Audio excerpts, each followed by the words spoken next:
Ladies and gentlemen, this is Braden Peters, known online as Clavicular. Braden? Your parents fucking hate you, dog. Right around 13, 14. I first started lifting. I got really into steroid usage. This guy's taking steroids at 13. This guy's gonna be a drug addict in 5 years. What's the best way to look max? The first thing that caught my eye was the bone smashing. I think he's actually smashing his bone. Probably not, man. He doesn't have a sex drive anymore. I would tell you about leanness. A GLP-1 will help you maintain that deficit. Is this guy on Ozempic? Just to cut down a little bit of body fat? That's a mental health issue. People really want to tie Looksmaxing to some type of political movement. It is completely apolitical. What a strong message from the guy who hung out with this sex trafficking rapist. Like, you know what side you're tying yourself to. Have you ever used like methamphetamine? People just smoking like street meth is like, that's horrible. People who smoke street meth. It's a dog whistle. Yeah, it's just street meth's bad. But the point is, you shouldn't be taking fucking meth. There was not even a single genuine attempt at like a specific Looksmax question. Seems to be a lot of like gotcha mode. I guess I shouldn't have been surprised he was gonna go like full victim mode. It's fucking embarrassing. You're not teaching people to be the best versions of themselves. You're teaching people to have like a legitimate mental illness. All right, guys, this looks actually interesting to me. All right, that's what I'm gonna start doing. Things that I find interesting. I find. No, this looks cool though. A clavicular interview. Holy moly, who's speaking right now? I am curious about it. It's with Andrew Callahan. I saw he posted this interview himself, like before Andrew did. So I said, ain't no way, dude. I'm saving it for my boy watching it through Channel 5. And that's what we're going to do. Let's get this party started. The word incel has been largely misused. Wow, so let's so clarify tricky. what that actually is. Involuntarily celibate. So you think that even There's like an energy to it now, though. if someone had every word of the Neil Strauss book, The Game, memorized, and they were like super busted, they could approach a Stacy and get totally... Blood hard, like brutalized though. Nice. That's awesome. Like women are brutal as fuck these days. I was talking about this on my stream the other day. The 20-year-olds talk about how brutal women are these days. Say you were to do like a bowling date with a girl and you weren't streaming it, like that's just the most ridiculous. What about like connecting with her because like you like her or something Yeah, what about not streaming your whole life? like that? You know, like maybe you want to start a family. But where's the ROI in that? What's that? Return on investment. What's the value there? I mean, And engaging with... Well, the problem is I think he's made himself infertile with all the shit that he's on, so that's why he doesn't see an ROI with dating a girl, because, you know, that pussy dude. people in real life? yeah, I mean, there's really not that many people that are worth interacting with, I would say. What do you mean? Like, most people are extremely jester. If you want to be completely Did you say jester? disingenuous, that's fine with me. I guess there's just no point to continue. If you're saying a lot of people are disingenuous, you're a fucking streamer who thinks that you have to stream every bowling date. That's very disingenuous, like extremely terminally online antisocial behavior. All right. Thank you for your time. Thank you. Ladies and gentlemen, this is Braden Peters, known online as Clavicular, Clav for Braden? Oh, dude, come on. Your parents fucking hate you, dog. Braden? Come on, man. That's fucking banana boats. short. A 20-year-old from Hoboken, New Jersey, currently living and trapping content out of a rented mansion in Fort Lauderdale, motherfucking Florida. Why are these guys... Damn, he's got test on the fucking thing. Why are these guys renting mansions? Like, you guys are... Dude, you know how insecure it is to rent a fucking mansion for your content? Like, that's sad. Hey, guys, here's my content. It's all about chasing status symbols. That's like poverty 101. Stop chasing status symbols. Stop buying nice cars. I have a fucking junker 2007 Toyota Corolla, like 110,000 miles on it. I don't give a fuck, dude. All right, I have a like 2025 or something, like Kia Sportage. Kill me, Kia. You know what I'm saying? Jesus, you guys pay my ass. The point is like, I don't break the bank. You know, live under your means. You'll be much happier. The property Hey guys, why do I keep finding girls that are gold diggers? I don't know, because you keep flexing your gold. Stop doing that. has been converted to a 24/7 fully staffed live streaming studio for Clav's particular brand of content, which focuses on partying and also helping young men, particularly in Gen Alpha and early Gen Z, look sexy as fuck and ascend by engaging in looksmaxing activities like facial surgery, limb lengthening, Botox, peptide use, and steroid injection, all with the goal of raising their SMV, sexual market value, in a way that will lead to more ascension and life success. That's insane. Across mainstream platforms, he has over 1 million followers and over 170,000 recurring viewers on the live streaming platform Kick. I don't want to spoil it too much though. Let's get into the interview. All right, thanks. Wow, Manosphere is really hitting mainstream. I think it's because now it's not very threatening, not compared to what it used to be. You remember what it used to be, dude? It used to be just crazy.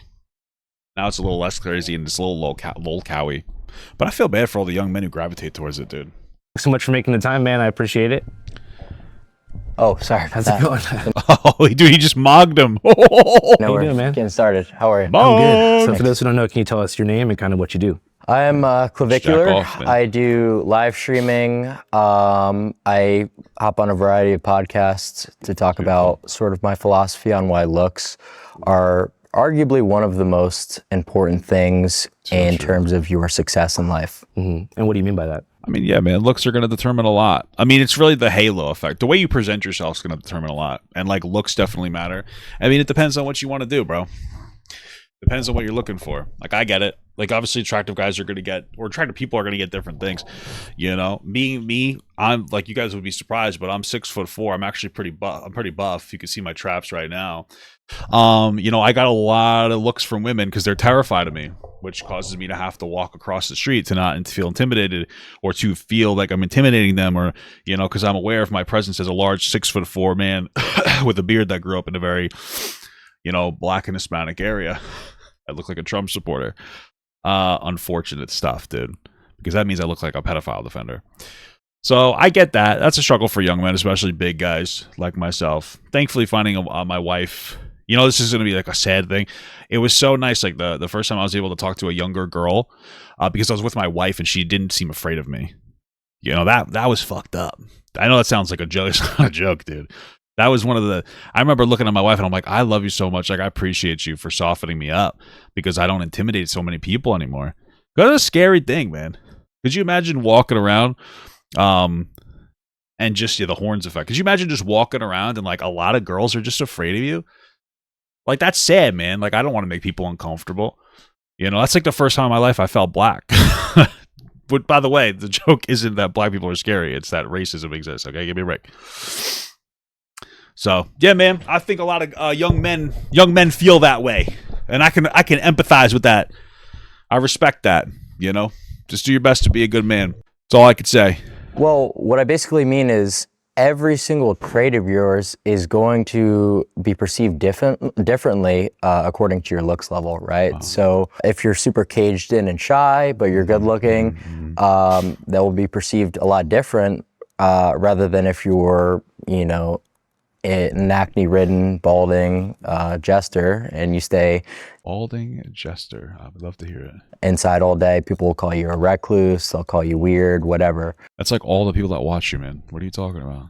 So even though the actions are the complete same, so that's what I'm talking about here.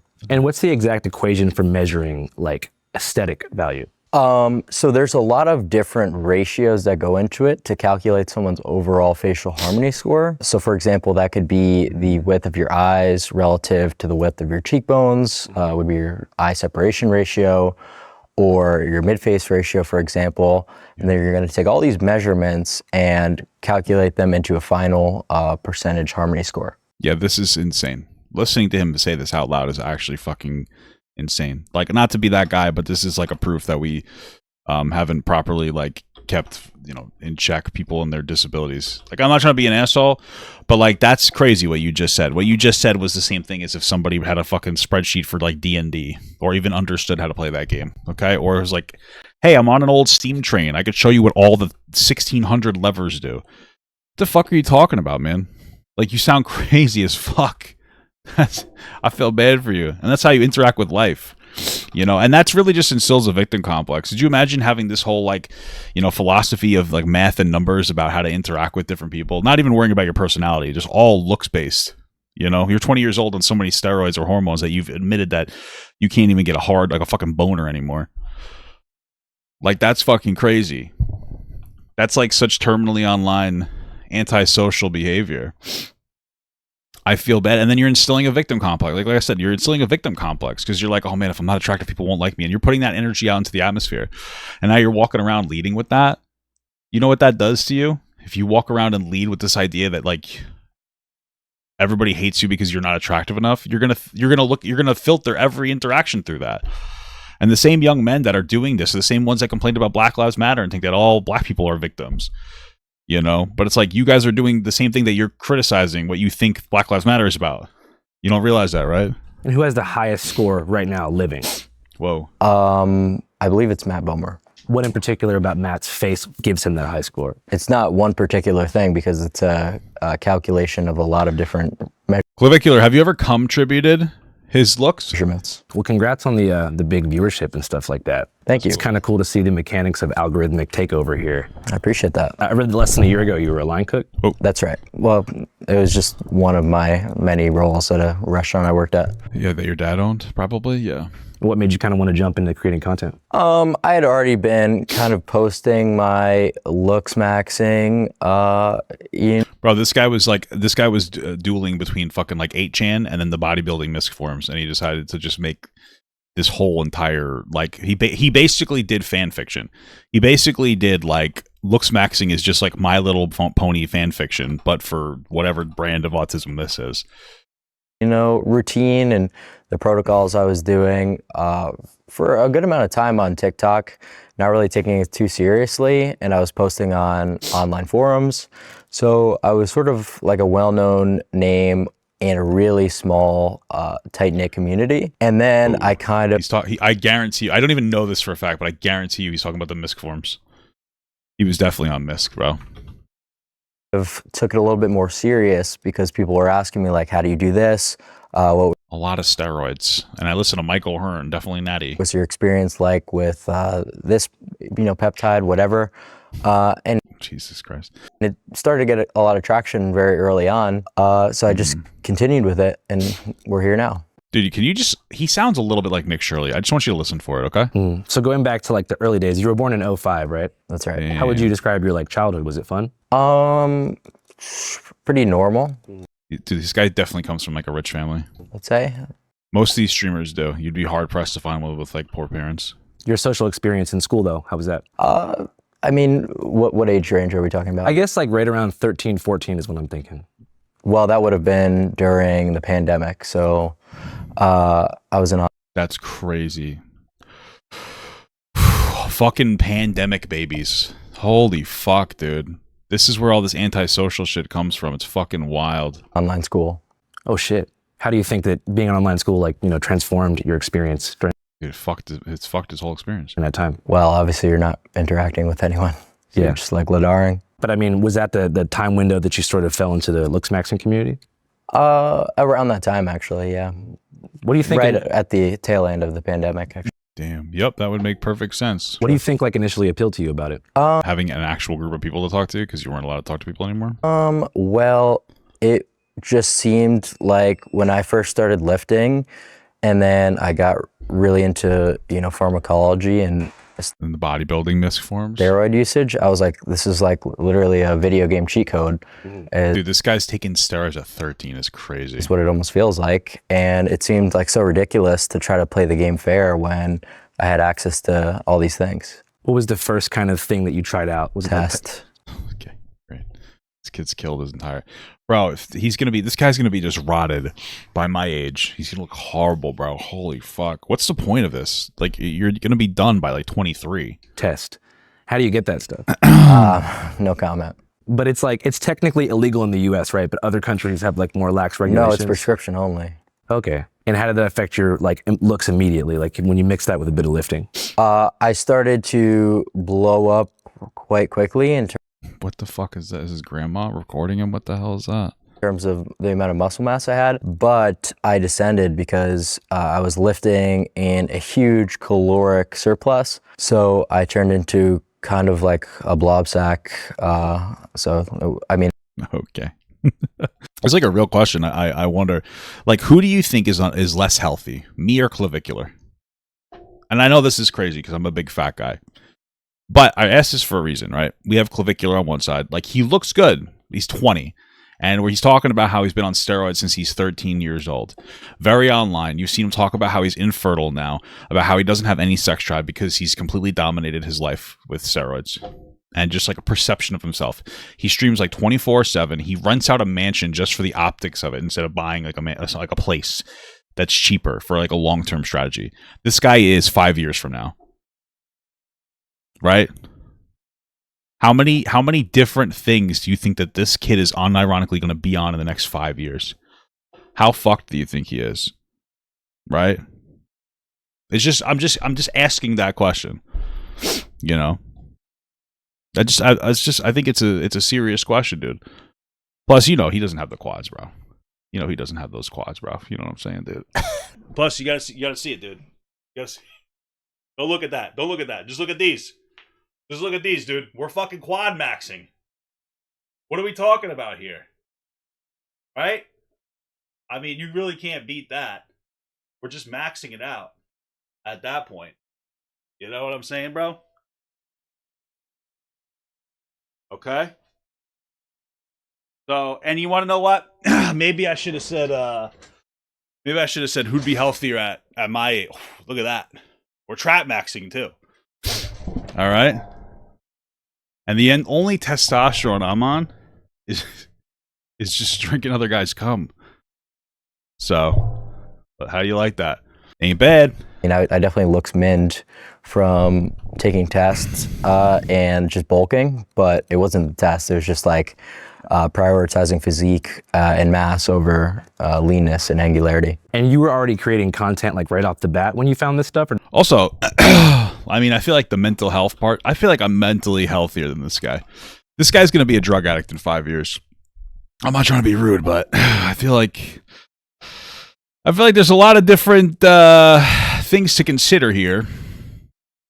Then again, I did put down almost a whole Costco pizza, so I don't know. That's crazy work. Or did that come a bit later? I actually sort of was around, I started kind of documenting a lot of what I was doing on forums. And which forum? This has to be a bodybuilding forum. Is it? Dude, it is. I'm telling you. Documenting a lot of what I was doing. This is definitely the MISC forum. I'm telling you right now. On forums, and actually have like a few YouTube videos like kind of going over my experience that people dug up from years prior about like various different cycles I had done. But yeah, so I've been doing content for a little while, but none of it was serious. I mean, he's probably wanted to be a big creator for a while, and like he finally he just found what blew him up, man. That's what happens, man. That's the American dream now. That's the American dream now, is for young men is to be a content creator. Isn't that fucking wild? For young women, it's, I guess, starting an OnlyFans or finding a young content creator husband. I don't know. I never intended to monetize it or have a career made out of it. Hey, what's up, guys? Have you seen the stream he did? The party he was streaming at people to bring him a bag of blow. That's fucking crazy.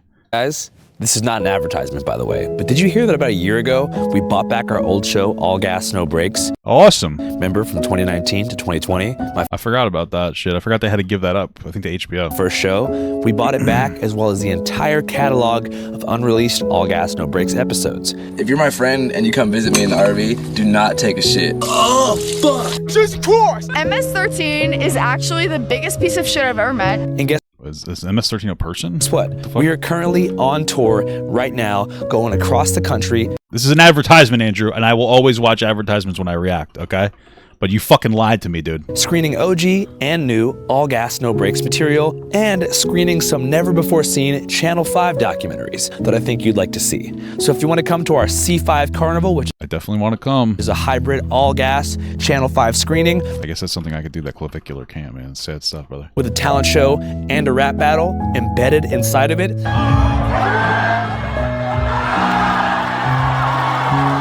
You should definitely buy a ticket right now at www.channel5.news. It's called the C5 Carnival. We're going to so many different cities. Channel 5 Carnival, cuz. If you live in Portland, Austin, Denver, Vancouver, BC, Atlanta, El Paso, Phoenix, San Diego, and then wrap up in the big AB motherfucking Q, biatch. Hope to see you guys on the road. Again, tickets are on sale right now at www.channel5.news. What do you think? All right, dude. Definitely just remember that was not an ad. I think was the particular moment that made people really catch on to what you were doing? Probably COVID. Truthfully, man, this guy wouldn't be popular without COVID, because he would be actually mentally healthy without COVID. Because like this is one of those things where the world shifted so much, man. Everything got fucking topsy-turvy.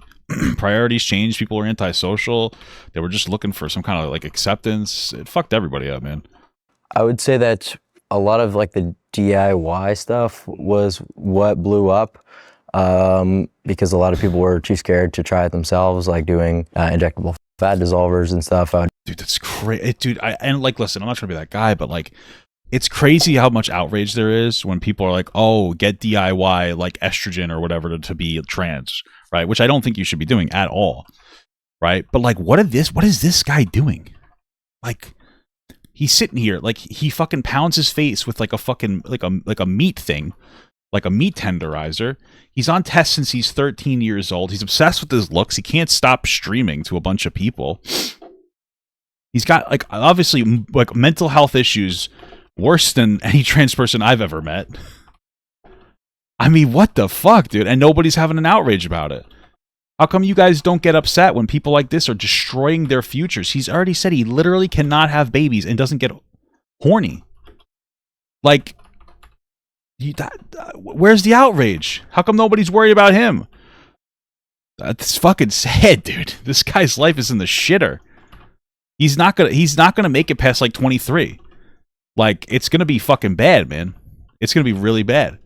I'd post it on YouTube, and people thought it was crazy. They thought it was interesting. So that kind of gave me a lot of clout within like the tight-knit Looksmaxing community. But in terms of like mainstream success and things like TikTok or whatever, a lot of what led to my blow up was like a segment I did calling out copes, right? Because in early 2025, I'm sure a lot of you guys remember, there was Calling out copes? just like a lot of ridiculous methods kind of being put out there for Looksmaxing that really didn't make fucking sense at all. Like, what's the stupidest method that What the fuck?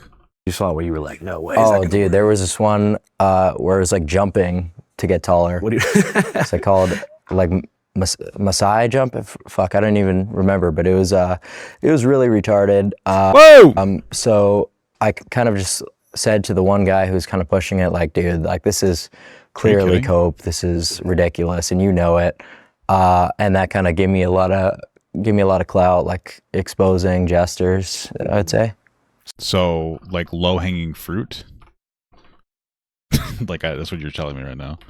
Like, low-hanging fruit that, like, nobody thought that jumping higher was going to get you bigger. So, low-hanging fruit got it for him. All right, well, that's 2020 for you. So a jester is not just someone who's funny. It's somebody who, what? It's a stupid person, right? Well, it could be used in like a lot of contexts, but I mean, like, it is kind of gesturing a little bit because the methods are like so ridiculous. You're like fucking, bouncing around, like trying to get taller. Like, Is it consecutive jumping, like bunny hops for hours? I honestly couldn't tell you the exact protocol for what people were doing back then, but I just know it had something to do with trying to apply Wolf's Law to like vertical height, and like that doesn't make any sense at all. The first thing that caught my eye was the bone smashing. Okay. Yeah, that's something. Think he's actually smashing his bone? Probably not, man. He doesn't have a sex drive anymore. Because A I was lot of like people are worried about interested you. about- Because I saw some people responding saying like, oh, in time, one day you're going to have like jaw issues. Do you think that's bullshit? Yeah, because I don't even bone smash my jaw. Oh, okay, my bad. How does it work? Cheekbones. And it's just like, it's so silly that people want to talk about bone smash. I think it's just because it's like you hear it and it's so crazy, but that's not even really like one of the main things that I would, advocate for or promote, or that really give people the most results. It's one of the methods that I talk about, but I don't think he's actually a bone smashing, I would hope. I feel like he's just like patting his face for attention, but who the fuck, maybe I don't know a goddamn thing. Who knows? it's just what gets brought up the most frequently in interviews. If you ask me seriously, I mean, what's the best way to look max? I would tell you about leanness. I wouldn't tell you about bone smashing. Got you. So staying low weight. Yeah, staying extremely low body fat. What are some of the easiest ways to do that besides just creating a caloric deficit? Well, being Okay, so we need to define like what is extremely low body fat, because my body fat is too high. I'm obese, right? But like you're supposed to sit at like 10, 15, the lowest as a guy. It's higher for women. What? So like, are you trying to sit at like peak bodybuilding the entire time? What are we doing here? in a GLP-1 will help you maintain that deficit a lot easier, right? Because it's going to deal with a lot of hunger signaling. So throughout the day, What the fuck, dude? Like, again, I think GLP-1s can be good for people. I'm on one for my diabetes, right? I get it. Is this guy on Dude, is this guy on GLP-1s? What the fuck? He's the dude. Dude, there's no way he would say that unless he's on a GLP-1. Is this guy on Ozempic? Oh my god, I think this motherfucker's on Ozempic. I ironically think this guy's on Ozempic, dude. I think he's fucking taking a GLP-1 to like get his shit together.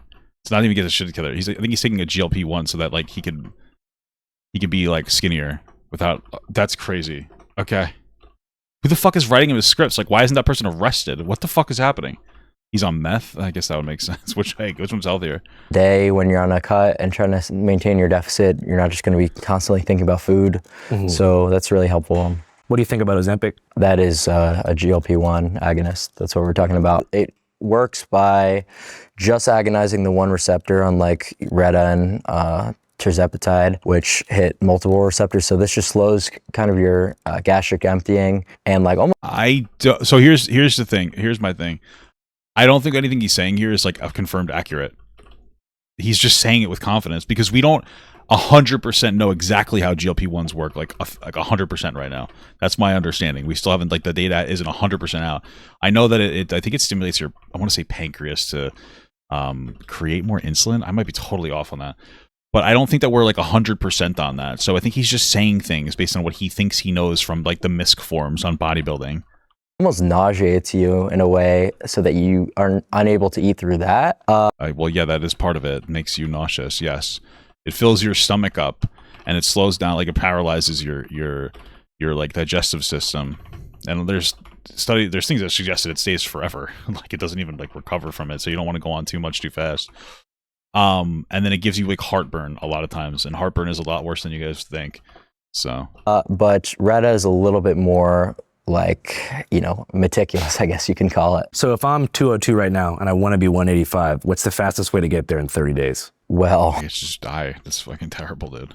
The fastest way is to be eating as little food as possible. Just straight up starve yourself. Yeah, but I wouldn't recommend that you do that. What do you think is the ideal caloric ingestion amount per day? Like 300 to 500 calorie deficit. I don't really think going beyond that is advisable ever. Especially if you're someone who's going through puberty. Like if you're restricting your micro and macronutrient intake during that. I mean, he's correct about this. I just don't understand. This guy talks about, I wonder if he's like rage baiting and he hasn't actually been on fucking steroids since he was 13, or because this is like reasonable advice doing like a 500 calorie deficit. That's like a day is like a pound a week. So you could probably do more depending on how big you are. You know, like if you're my weight, you could do 1,000 calorie deficit a day, probably safely. So that critical developmental period, you're doing yourself a huge disservice. You mentioned puberty in that developmental period. That's correct. Also like right around the time that you got into all these communities. Right. How was that experience for you? Because it's a strange experience as like a young dude to go from being basically like a kid to a little baby man. Well, you a little fucking baby man is crazy, dude. Have the most control over your body while all those growth pathways are still open, right? So your growth plates remain unfused. So you can really do a lot with something like an aromatase inhibitor to prevent this process. No, well, not prevent, slow it down as much as possible. Because estrogen is actually what causes you to stop growing. That's why boys are taller than girls, right? So we're blocking our testosterone from converting into estradiol. And that, I don't know how accurate all this is, because my understanding is like the more testosterone you go on, your body tries to keep its estrogen and testosterone in like balance. So if you go on test boosters, you know, you're going to end up developing, like you're going to increase your estrogen as well. And I guess if you take estrogen boosters, that's not healthy for your development though. What the fuck? that allows us to have that longer growth period. That sounds to me like you're destroying your body's natural ability to produce like any type of hormone. Like the top tier of any like athlete that takes steroids, which is like all of them that want to make money, they'll all tell you that they cycle back and forth to make sure that they keep like a healthy production overall, even without steroids. So like there's no way anybody would recommend going on this when you're a fucking kid. That's insane. This is so unhealthy. This guy's super unhealthy. And you could combine that with other mechanisms like taking HGH. That's great. Dude, HGH is like the fucking craziest thing in the world. That's a tough cycle. HGH will fucking make all your organs like huge. You could fucking die from HGH if you don't take it correctly. You shouldn't even be taking it, but holy fuck. You'll get a lot taller than you otherwise would. Are you concerned about any adverse health effects? Oh yeah, certainly. I mean, if you go about like an HGH improperly, you could deal with, potentially, becoming diabetic, right? So if you're pinning GH and then spamming a shit ton of carbs, that's horrible for your blood glucose levels. Or if you're taking a huge amount of aromatase inhibitors, that could lead to ED, that could potentially be neurotoxic, give you mood swings. So yeah, you really need to be There's no way that this guy's cycling correctly. I just refuse to believe it. extremely well researched when doing this stuff. That's why I'm like very careful about when I talk about these kind of things, because I want to be as comprehensive as possible. Yeah. To not leave any nuance on the table and try to clarify as much as possible. Right, because you don't want to mince words, then someone gets hurt or something. Because like if that. someone asks you, how do I get taller? And you just tell them, take HGH and an aromatase inhibitor. They go out and do that, and then they don't know about, the thing about carbohydrates, and they don't know that they could have these issues with flatlining their E with their mood and their libido. They could really cause themselves a good amount of harm. You have to explain every single thing. Bro, no kid should be on any steroids. What the fuck, man? Gotta be careful. You want to make sure that the kids that you're educating on steroids don't go on too many steroids. This guy's a moron, honestly. Holy fuck, this healer's dumb. It's like, dude, what are you talking about, bro? You shouldn't be on steroids in general as a fucking kid. You have to make sure the person truly knows what they're doing before they decide to indulge on any of these pharmaceuticals. So I would say, in a funny way, like a lot more people will actually end up detrimenting themselves, because people these days are lazy. They don't want to research. They don't want to actually There's no accurate research that you can do to figure out like how to hormone cycle. Like, you have to understand this. It doesn't exist. Yeah, I went online and a thing kind of told me, and like, that doesn't make it accurate, bud. That doesn't make it accurate at all. Because you found it online. That's not research. You're deciding to go online to like other people who think that they know what they're talking about. What the fuck? do things properly, take the steps that are actually necessary to have success. Yeah.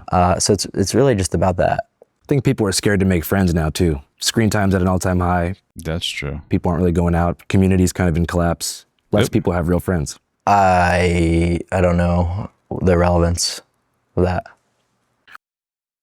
You don't think that's like an interesting thing to talk about in general? What do you mean? What's the relevance of that? It's like What's kind of what you were just talking about? not at all. Wanting to ascend and finding your place in the world. SMV. I was just Engaging talking with about the world. pharmacology. Oh yeah, but I'm kind of getting into your goal is to help people ascend, right? Yeah, but I mean, like, what's the value there? I mean, And engaging. It's one of those things where it's hard to gauge if this is like he's trolling or not. Because it's just on what I don't even know if he's trolling. I don't know. Maybe he's just like a master like rage bait troll, and he just says things for attention, and in the limited time that he has to be famous or something. Because like, what is the relevance of that? Like, yeah, man, there's a lot of young people that are looking for friends, and it's tough to make friends, especially as a guy. I think making friends as a guy is harder than a girl by every day of the week. That's one of the things I think men struggle with more than anything else. It's hard to be like vulnerable with people. Women like enjoy being vulnerable. I don't know. It's just, I feel like men struggle so much more. Masculine people struggle so much more with it. I don't know. I mean, like, I feel like, for me, I feel like it's one of those things where I'm terrified of putting myself out there. And there's times where I do. And like somebody doesn't reciprocate. And then I just shut down. And I get so upset that I never want to try again. But then like one of those things too is that like I feel like I almost try too hard sometimes.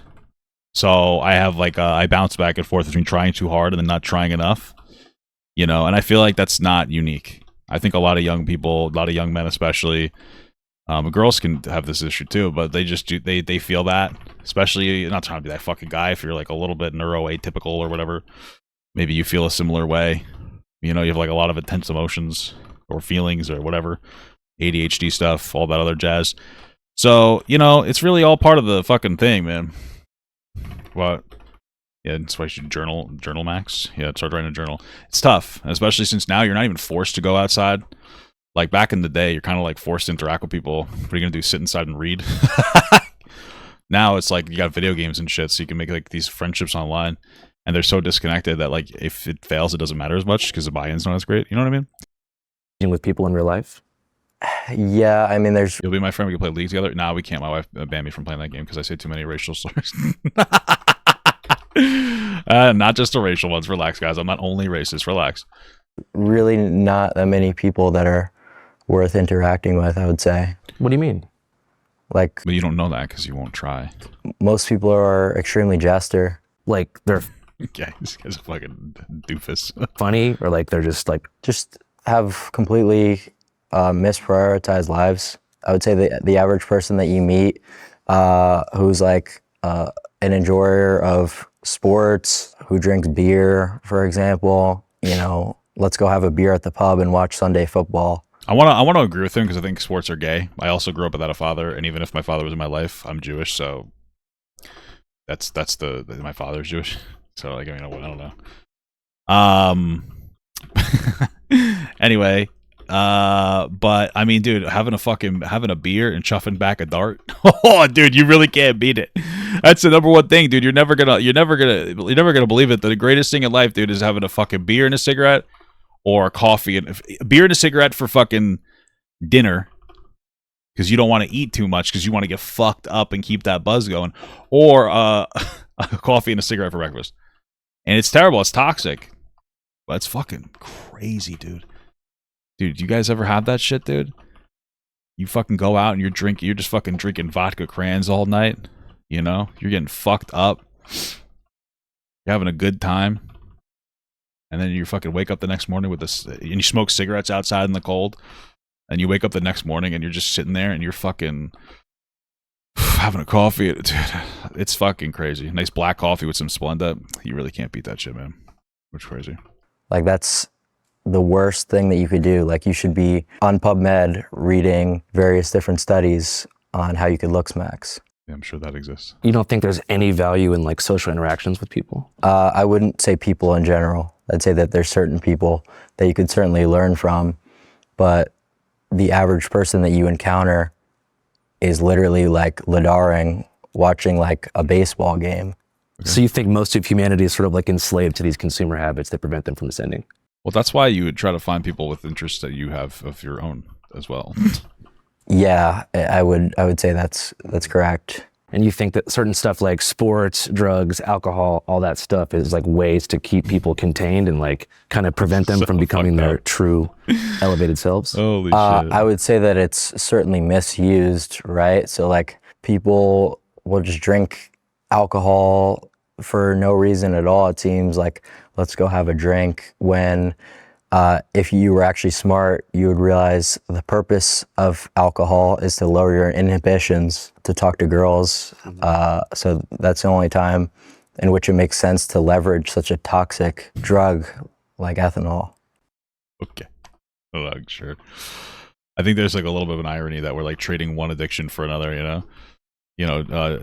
Like, I hate to say it, dude, but drinking a lot is healthier for you than doing whatever Clavicular is doing, because people who go out and have a fucking beer and a cigarette, they have friends, and this guy doesn't. he's like, and people, and specifically not even him, the people that follow this guy have no friends. They're online talking about Looksmaxing and calling people jesters because they have hobbies where they go out and they socially interact, like drink or go to sports games. And it's like, dude, you'd be healthier if you fucking drank your liver into the ground than you would if you fucking Looksmaxed. I'm not kidding. I'm just letting you know. You'll have a healthier life if you fucking like literally drink yourself until you're yellow. And you shouldn't do either of those. But I mean, holy fuck. That is crazy. Is the purpose of Looksmaxing to raise your aesthetic value to also impress and talk to girls as well? Yeah, but I don't like when people put too much focus on like getting girls as the reason that they Looksmax, because chasing tail is really not going to get you anywhere. Like, you could become the most successful slayer and have the best game ever, sleep with a different girl every night, but your life will really not change, and in a lot of regards, like, it'll get worse. Like, and that sort of is something I experience is like it's a mega waste of time. Just talking to girls, going out on dates and stuff like that. Yeah. I mean, Why? Isn't that like the whole point of life? I do content, so it's like, it's one thing Oh yeah, you do content. Got it. where, but like, I was talking about this on my stream the other day. So, Sorry, that's like not good. You guys aren't gonna. You guys, that doesn't mean anything to you, but it means everything to me because it's so funny. Like every single time I say, because I very rarely talk about my work, and so when I do, because some people like actually my wife's friends. Well, I think they're my friends. I like to say that they're my friends now too. We're not going to get into the whole conversation that we did before about friends. But I like them. They're another couple, and we're on like a similar page. They're cool. Sometimes they watch my stream. So, like, when I go over there, they'll ask me about it, and it's so awkward. So, like, when I say something like, oh, I was talking about this on my stream the other day, I'm like, I just instantly go, oh, fuck, stop talking. You know, it's like coded in my brain. I try not to talk about any of this, any of what I talk about. I like what I do, but, like, it's so online. It's just, like, fucking crazy. So, I try not to really, like, get too involved. So, it's just funny to me that he's like, oh, but I do this. It's like, yeah, okay. say you were to do like a bowling date with a girl and you weren't streaming it, like, that's just the most ridiculous. What about like connecting with your? I feel like bowling is fucking cringe as hell. What the hell are you talking about? The fuck? Bowling date? Because like you like her or something like that, you know, like Yeah. maybe you want to start a family. But where's the ROI in that? He has to be trolling, bro. Come on. Oh my god. What's that? Like, where's the ROI? Sorry, what's ROI? Return on investment. I mean, maybe There's no way Andrew doesn't know what ROI means. you have kids and you can mold your kid into like a Tiger Woods type, like little golf player or something, and then he could provide for you. So when you get old, you don't got to go to a nursing home, and he can like make sure you're taken care of. Just leech off your kid, like, you know, those, like you want when those you're. people Kinda, yeah. will put the kids on the TikTok live, like, I get what you're saying. you know what I mean? Like, that's just comical. So the main goal of Looksmaxing is not to get. It's comical. I don't know. You know, I hope you raise your kids well enough so that like they'll so that you can depend on them when you get older. Yeah, that's a very relatable thought. So Girls, it's to feel good about yourself. No, it's just to be successful in general. It's not about feeling good. It's about real results. And this is a completely objective thing. This isn't my opinion. And it not trolling, gesturing. That's incredible. never has just been a subjective thing. It's very, very well researched that in interviews, there's a huge bias towards good-looking people.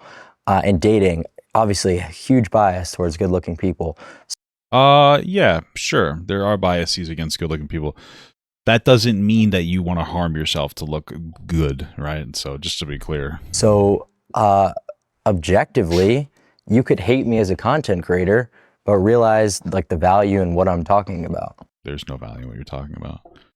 Like this is not productive advice. You're not teaching people to be the best versions of themselves. You're teaching people to have like a legitimate mental illness and rely on just like harming yourself and incorrect steroid usage when you're a young person, regardless of whether he says like you probably shouldn't do these things. This is one of like the biggest trolls in the community too. It's not him specifically, but it's like when people talk and they know the responsible language to use, especially when they're on like more public, more mainstream interviews, and they go on their stream and they say incredibly toxic shit.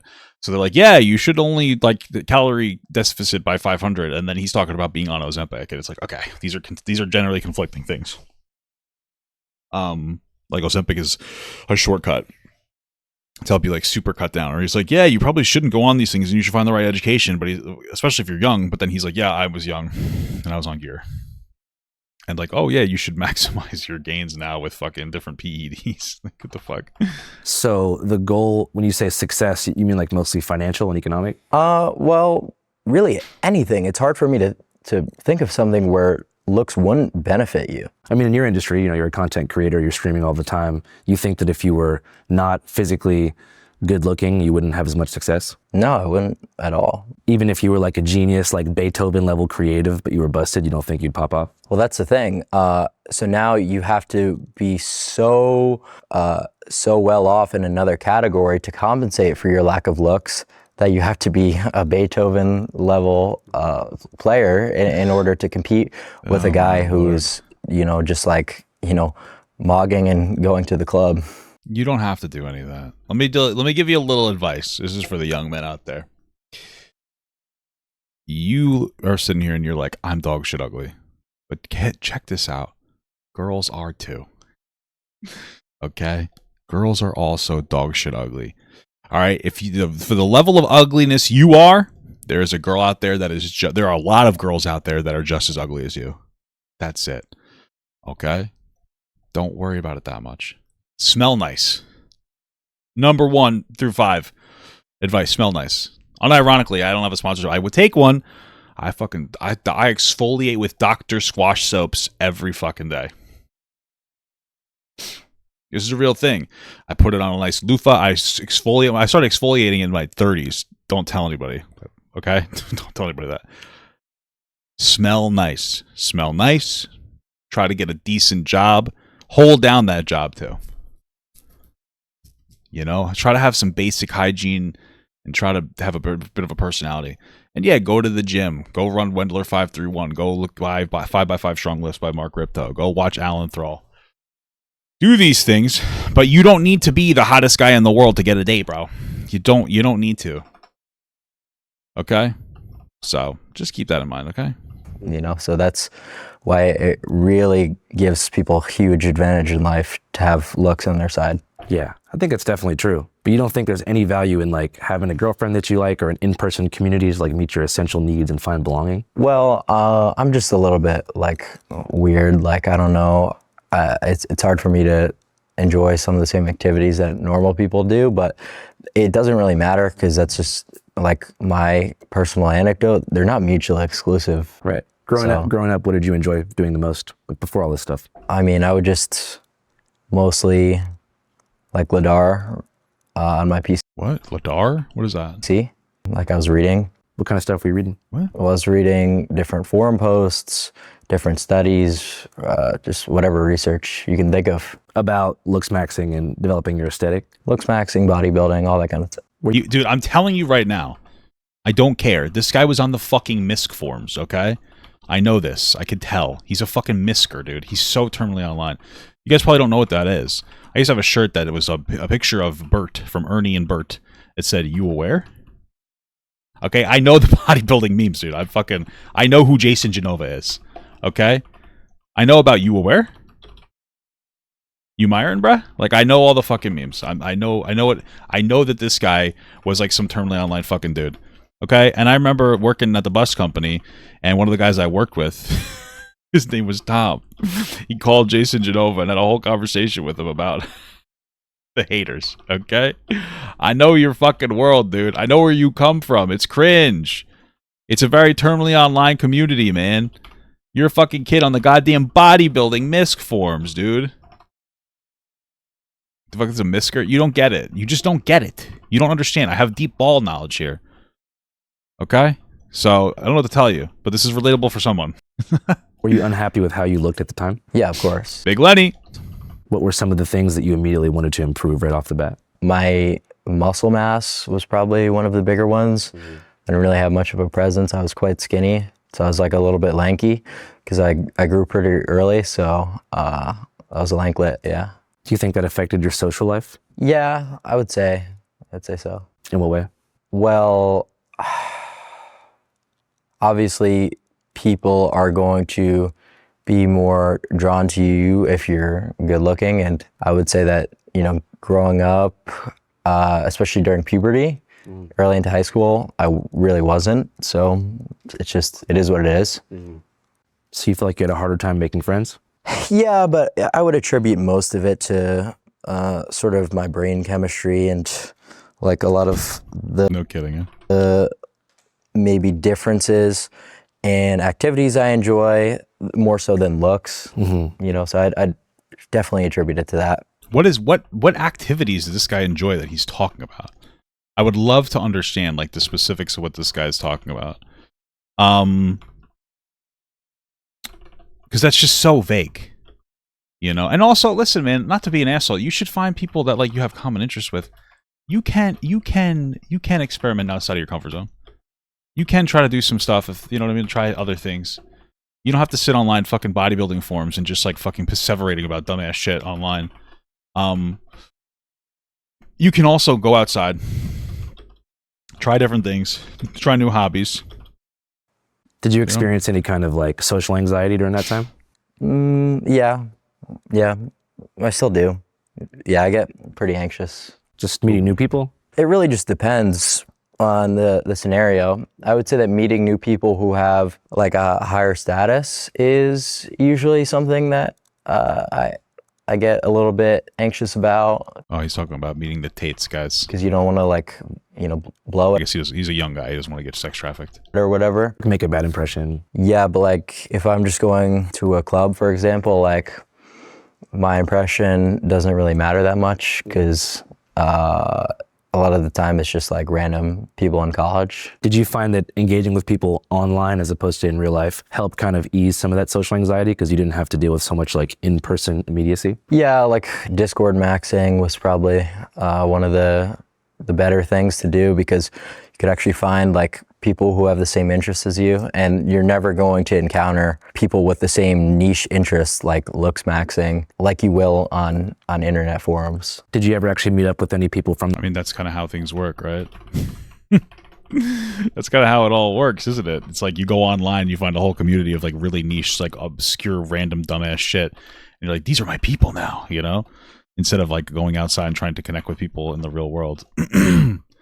Kind of feels interesting if you think about it like that. Again, I think it's cool for people to have hobbies. It's just that this one manifests so negatively. It's crazy. Like this hobby manifests so negatively and poorly because it's so online. It's so terminal. It's crazy. In the forums in real life? Yeah, actually, 2 people in this house I met through looksmax.org. And that work. Fucking Looksmax. I swear to God, that's not real. Like he made that website himself. And he's like, yeah, this is real. Word is like an old 4chan word, right? Like maxing and like sell, like as an abbreviate. It's on 4chan, but it didn't originate from them. Do you know where the actual word first came from? Like PSL websites. The umbrella term PSL refers to the 3 most popular message boards in the incel sphere: PUA or pickupartisthate.com, hate.com, and lookism.net. On these 3 sites, a shared ranking scale was developed called the PSL scale, which ranks men from terachad and gigachad all the way down to subhuman. It's just 3 forums. Fucking subhuman is crazy, dude. Calling people subhuman is like wild as fuck, man. It's fucking crazy. Like the names of 3 old forums. One of them is pickup artist hate, right? Mm-hmm. You don't like pickup artists? It's not really that I don't like pickup artists. It's just I don't like the fact that they don't give you the key piece of nuance that if you learn all this game and do cold approaching, but you're not good looking, it's not going to work. So there are... Well, it could still work. It depends on what you do. I mean, here's one of the thing with this whole pickup artist thing. I mean, I listen, man, the most people that you're going to find are going to be... the people that you're going to find most are going to be like at a hobby or something. Like you're going to find more people at your job or at a hobby that you have than you are going to do like cold approaching. I guess unless your hobby is drinking beers, right? Because like, yeah, he was right about before about like going out to drink is like a social thing to pick up girls. That's like a big thing for that, right? So we talk about all these different fucking things here, but like you really shouldn't be basing your strategy in cold approaching in the first place. That's not really the ideal structure here to be doing that. Because you should be like, hey, go find a girl at like your church or a club or something, certain like psychological tactics that you can utilize to be better at approaching women, conversational tactics, whatever the case may be, but they're going to have different success rates based on different looks levels. So you think... I guess so, yeah. I just don't think that you should be doing pickups. I don't think that you should be doing like pickups, like pickup artist shit. That's what it is. Like, you don't need to cold approach girls in public. Go get a fucking hobby, dude. Like, meet somebody at your job, or you do like a social, like a. I don't know, dude. Go do a thing. Go do a fucking thing. Go do something with Go do something with that's like meant to date. Does that make sense? Go do a thing. Go do speed dating or something. I don't know what else to tell you. People, especially girls, don't really want to be approached like randomly in the open. It's awkward for them. They're not really feeling it. You're better off going somewhere where they're actually open to be talked to, more than like, hey, go cold approach a girl at a gym or something. It's awkward for a lot of girls. It's tough. The advice should be like more about like what's the productive way to to talk to a girl. What's a productive space to go to talk to a girl? You know what I mean? I think that even if someone had every word of the Neil Strauss book, The Game, memorized, and they were like super busted, they could approach a Stacy and get totally led hard, like brutalized almost. Like women are brutal as fuck these days. These days, dude, I'm not gonna say it's not easy to date. I'm not saying it's easy to date, but like you got a 20-year-old telling you that women are brutal these days. Women are so brutal these days, dude. They're so tough these days. They're so tough. Like, how do you say something like that? Like, it doesn't even make any sense to me. You don't know women. Like, you've never really dated a woman before.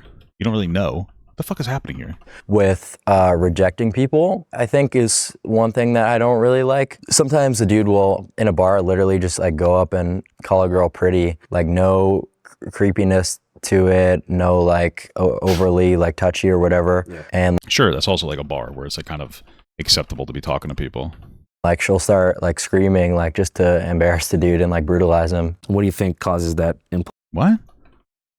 Oh, I see. They're like, oh, they're at a bar and a guy walks up to a girl to hit on her and then she doesn't like it, but he's totally doing it the right way. Okay, God, this is just not a real thing.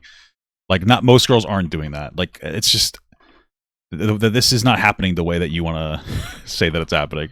Yeah, the guy's totally innocent and chill. He's just, everybody's drunk and they're just, okay.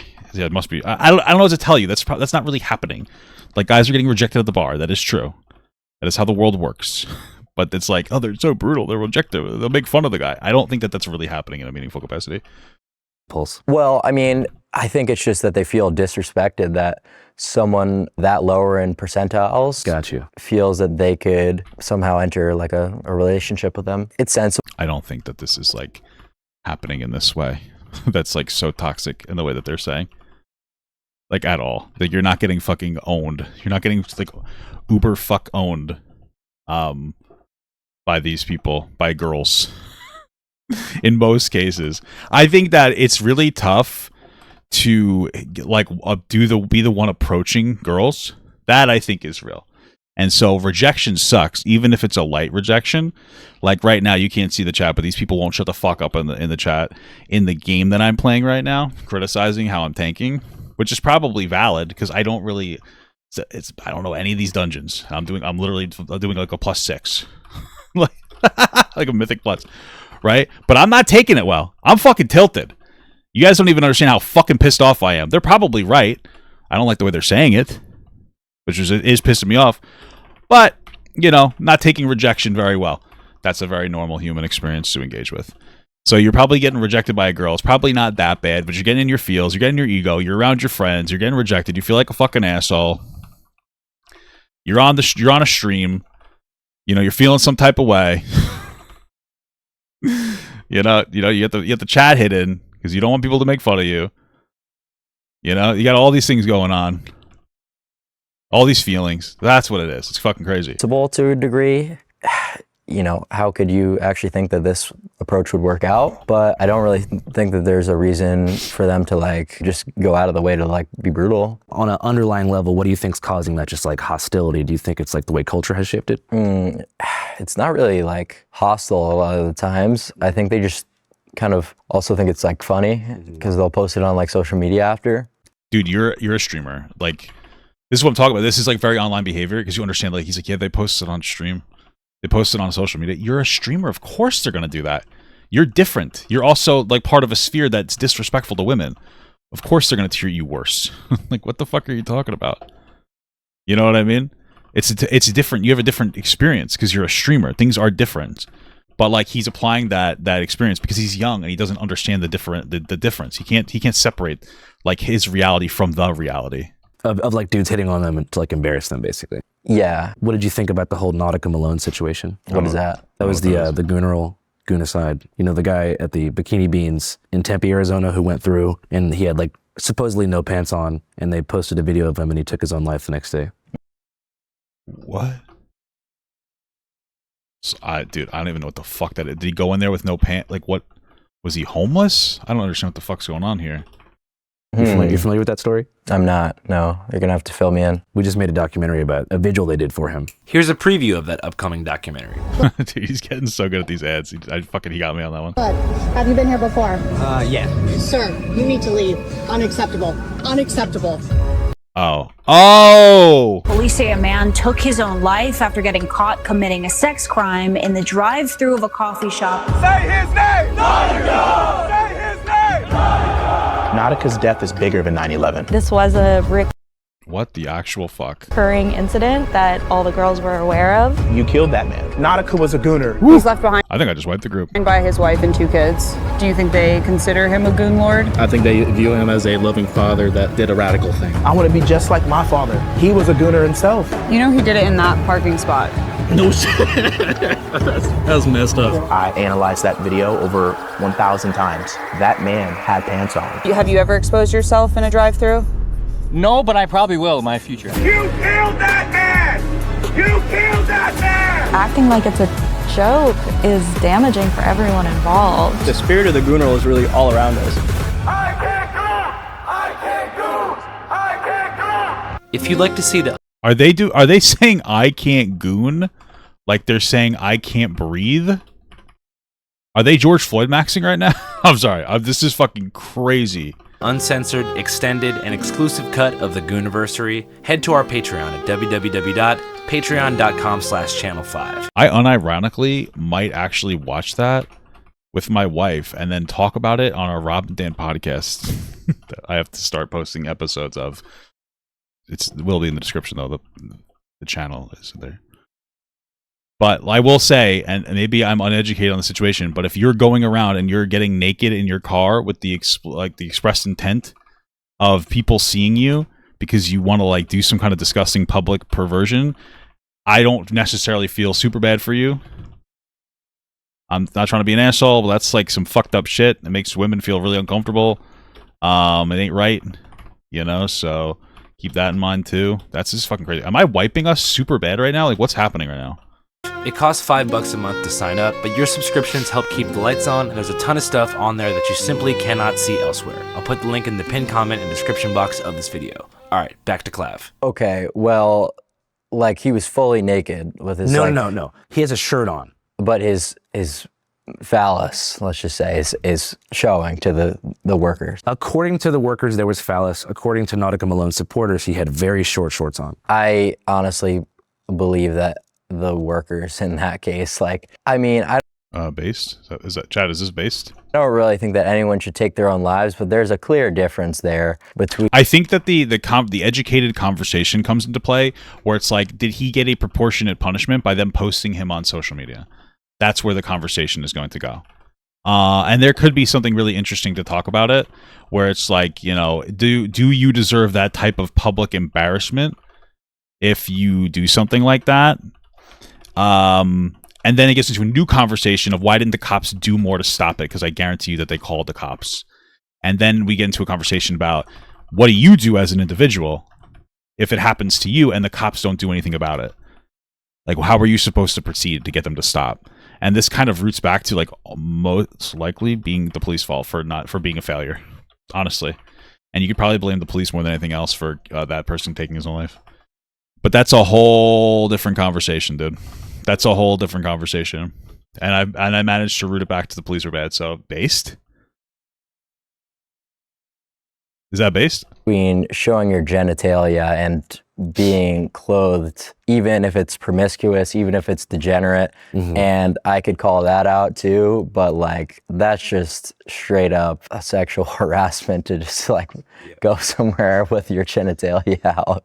So I'm not gonna obviously side with that one. So you think it's a little bit fried that people are showing up to do a vigil for his passing? I would say so. I think that they're certainly right that there is a lot of scenarios like in the gym when we'd see girls like record their sets and like a guy would like look for a second and then they would like try to ruin their lives. I've never seen that, really. Do you need something? Do you need something? Oh, I think everybody tore this girl apart. That's the funny part about it.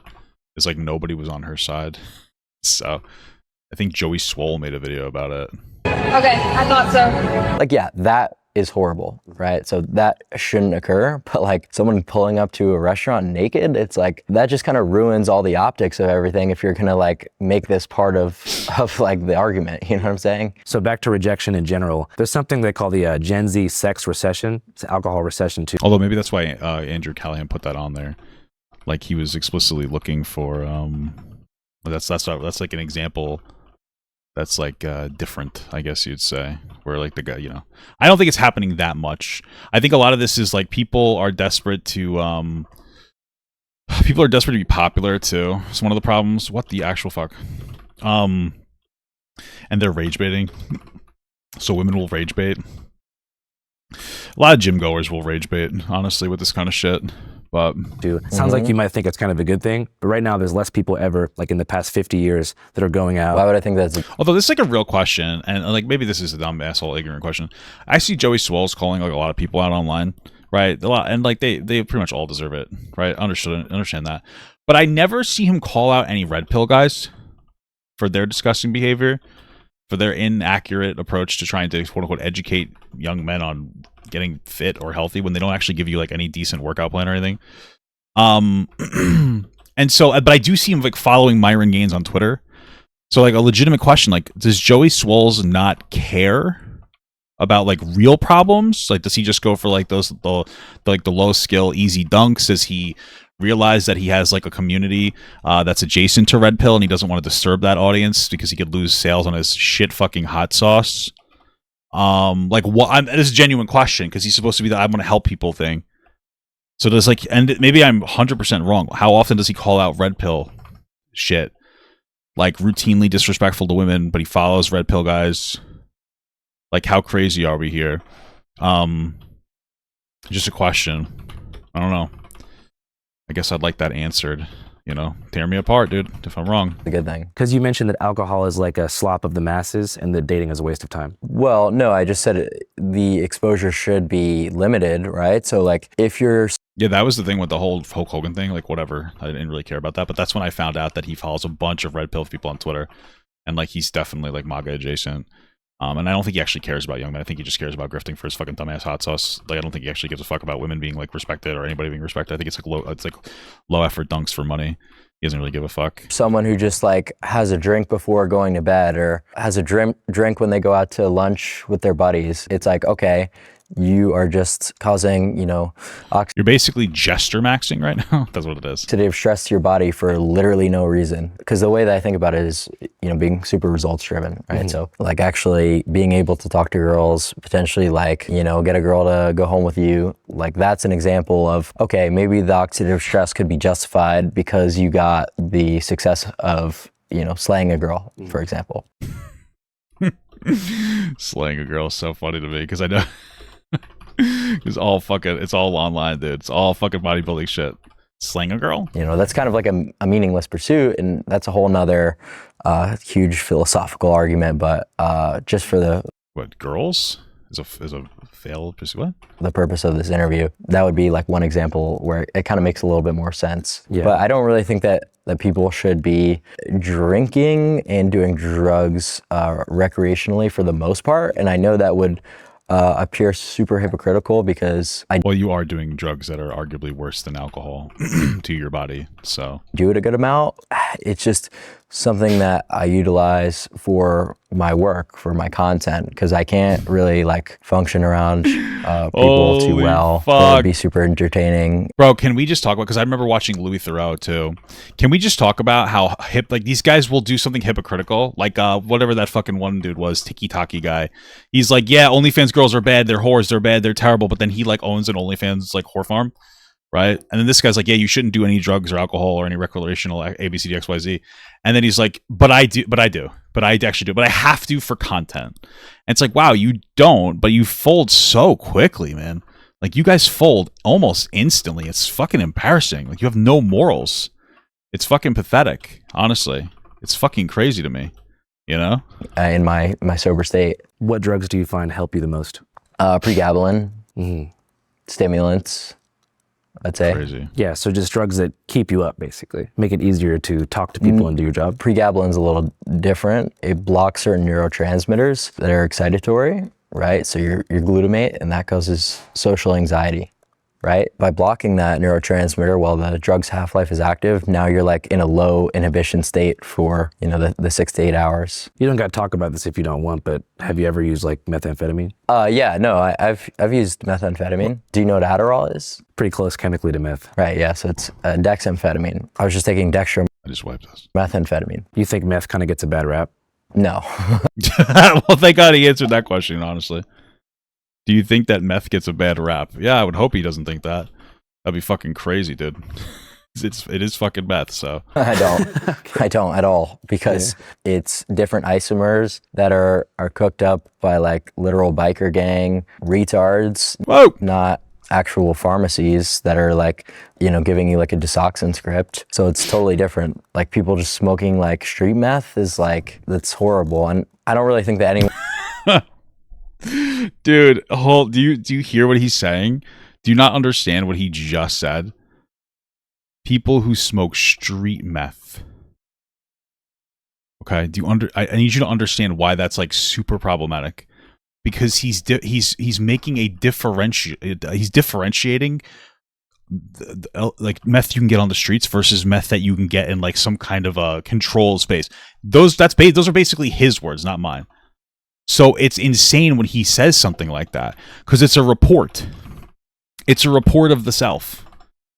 Like, it's a dog whistle. He's telling people, yeah, it's just street meth's bad. But, you know, if there's something not called that, maybe that's okay, you know? One should use stimulants ever, but there's a difference between, like, the meth that people think about from, like, Breaking Bad and actual, like, prescription Desoxyn. So, see, like, what are we doing right now? Like, what the hell is this?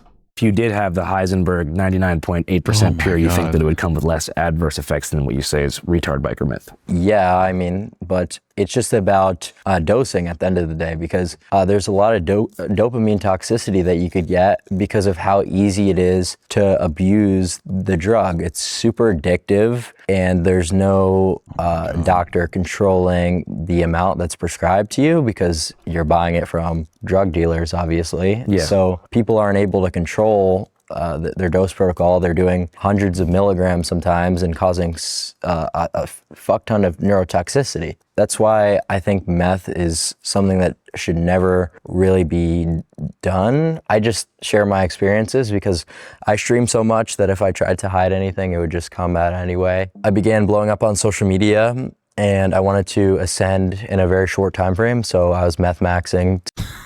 Okay, dude, this guy's a fucking crazy clown. Meth maxing is wild stuff, dude. Holy shit. To lean out as much as possible in a short duration of time. What was your preferred? Street meth is made in many different ways. There's a difference between... Thank you. I appreciate you telling me something that we all knew. I appreciate you telling me something that we all knew. Is that, like, we understand that certain things... We understand that it's better, quote-unquote better. Like, okay... Great stuff, dude. Thank you. Thank you for being a fucking moron, Captain Obvious. We know that like non-street meth is better. The point is you shouldn't be taking fucking meth. Like, do you not understand that? That's the point. That's the point. That's the highly nuanced point that we're making here. He's signaling you should go do fucking drugs. That's not good. Okay? That's the point that we're making here. Okay, stop. Stop supporting his meth maxing. Okay, Jesus fucking Christ. For meth dosage. Holy moly. Usually around like 10 milligrams. Would that be like a line? Well, yeah, more or less, or you could take it orally. But like when people hear like methamphetamine, they assume it's like a guy smoking out of a pipe. But 10 milligrams of methamphetamine is quite similar to the average Adderall prescription. It kind of reminds me of that conversation about... Also, most people probably shouldn't be on Adderall. So... about like lean versus heroin, how it was normalized to like sip lean, but then it was, you know, people would get shade thrown at them for doing Oxycontin or heroin, but it's still chemically similar. It's kind of the same thing with Adderall and meth. Well, yeah, right? no, what I'm doing is really not trying to like justify my... He's kind of trying to justify it. That's almost precisely what he's doing. My usage or anything, because I stopped doing it. Like it's quite terrible, but that nuance was never something that was included in the headlines, because like meth maxing sounds so funny that it's like a headline. It was a lot different than people really could imagine. Oh, hey. That's crazy, dude. Dude, he's ads maxing in this video. Holy fuck. What's up, guys? I didn't see you there. I want to show you something super important. So right now on my phone, I have a dope-ass news aggregate. Ah, dude, both sides, both sides. Get pulled up called Ground News, which is Channel 5's primary research tool that we peep before going into the field to figure out what the heck is really going on. Here's how it works. Every single day, Ground News compiles thousands upon thousands of articles from across the world and maps them across the political spectrum in terms of bias, factuality, and ownership. Yeah, you guys notice the ad? Well, maybe you won't because I'm going to normalize the audio, but the ads are like a little louder.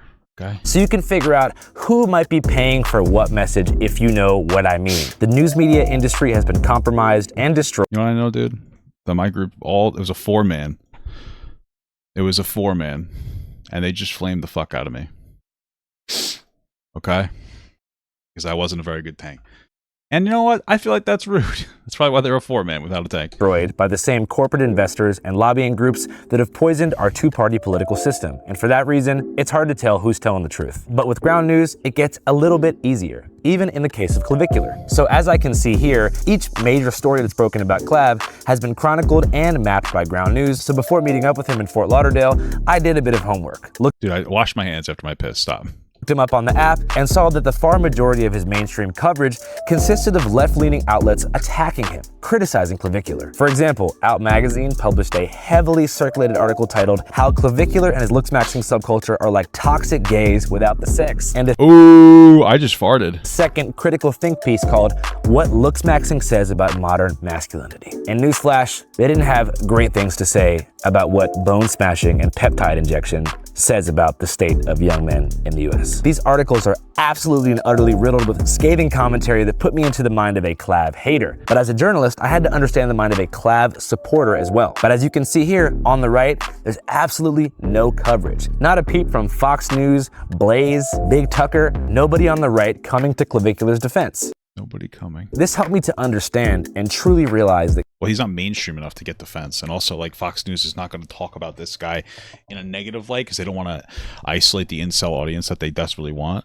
But they're not going to talk about it in a positive light because they know it's fucking insane. Clav is a subcultural leader building an empire and army of his own without the positive help of the right-wing political establishment. Except for maybe Peter Thiel, which I'm a bit curious about. Why would the CEO of Palantir be signal-boosting, antisocial, biological determinists willing to sterilize themselves in pursuit of a constantly moving, unattainable success target? If you know more, email me. So back to Clav and the relationship between Clavicular and the mainstream media.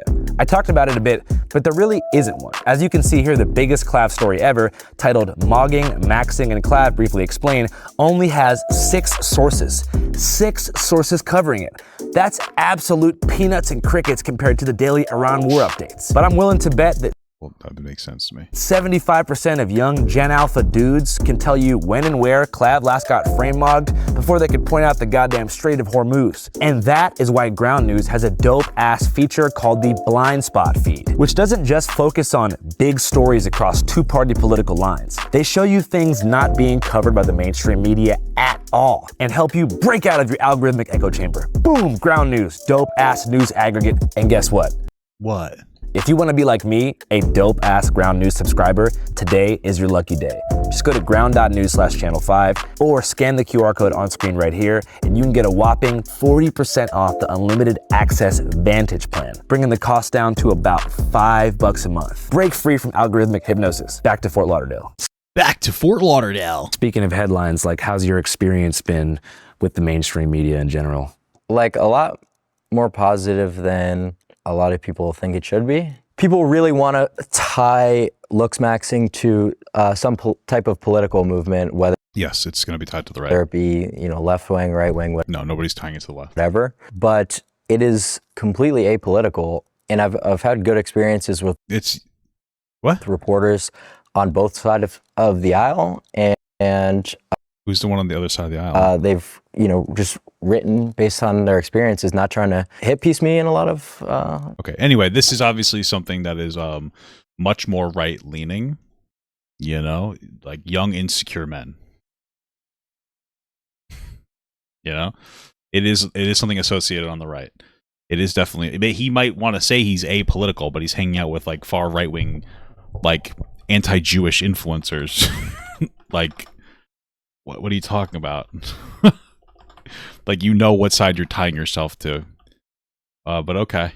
Regards. So I think that has like thrown people off. If like, you know, GQ, for example, wrote like a nice article because we spent the day with the reporter. He got an honest insight into my routine, my protocol, whatever. It's like we were very hospitable to the guy. You know, he gave us a fair article, and people are like, oh, you know, bro's like a whatever. He's got these weird implications behind him for like having a good article from a leftist media company, where it's like, I'm not a political figure, so it's like that's pretty sensible. How was your experience working with Elena?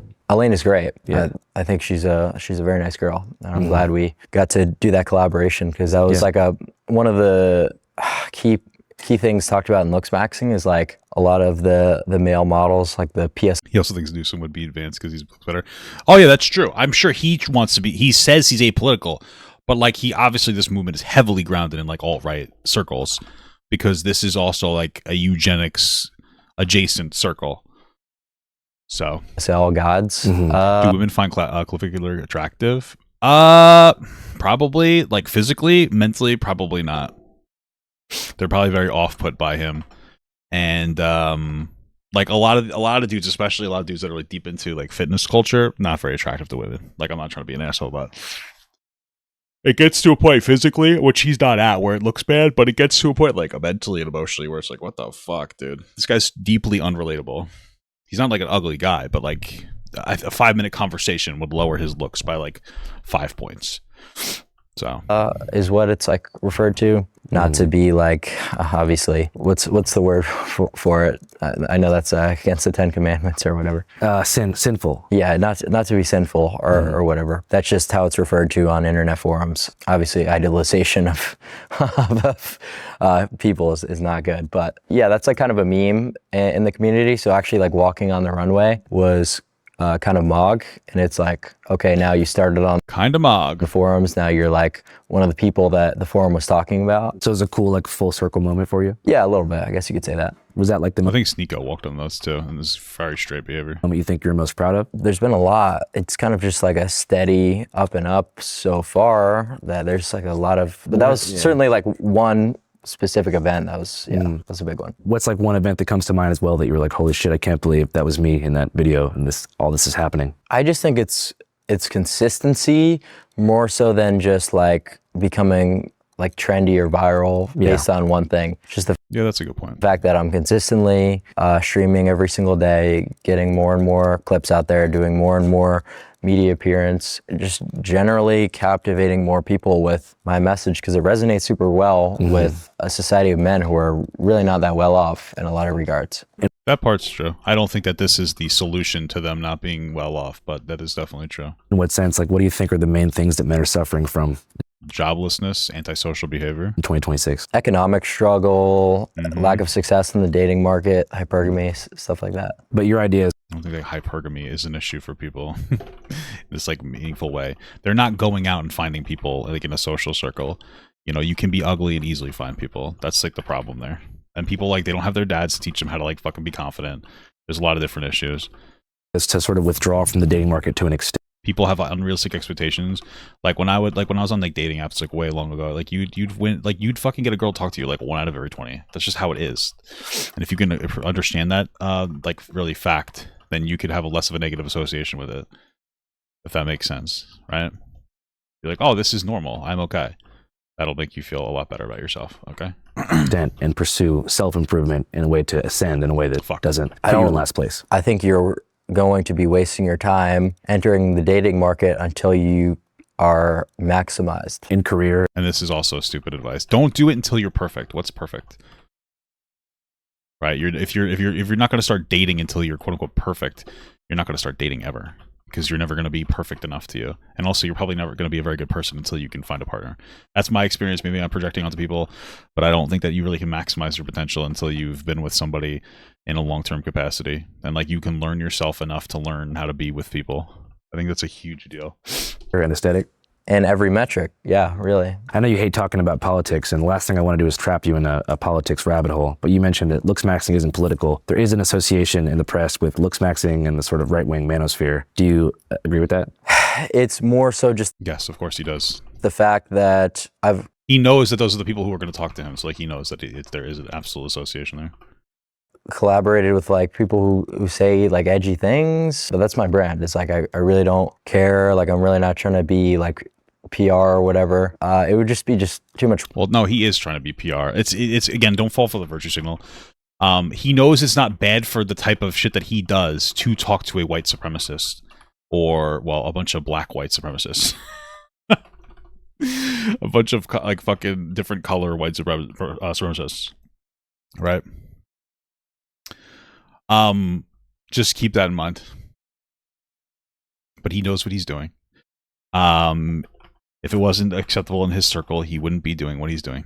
Work, really. So yeah. That's why I guess they've tried to do that. But in terms of my actual political ideology and whether or not Looksmaxing has any political implications, it doesn't. So, and Looksmaxing is bigger than myself, right? So even if I were to hypothetically be right or left wing, it wouldn't change the fact that Looksmaxing is apolitical. What does the S and PSL stand for? Sluthate.com. That's a pretty intense word. Yeah, that's going to be something that's going to be associated more with the right. He knows that.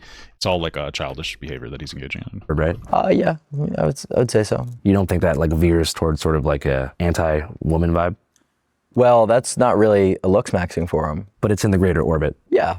Mm-hmm. Yeah, so I mean, there's also like, the owner of looksmax.org also hosts like, the incel forum. It's like, you know what I mean? And there's plenty of hateful rhetoric on there, but that doesn't... Yeah, and this is in the incel adjacent, so...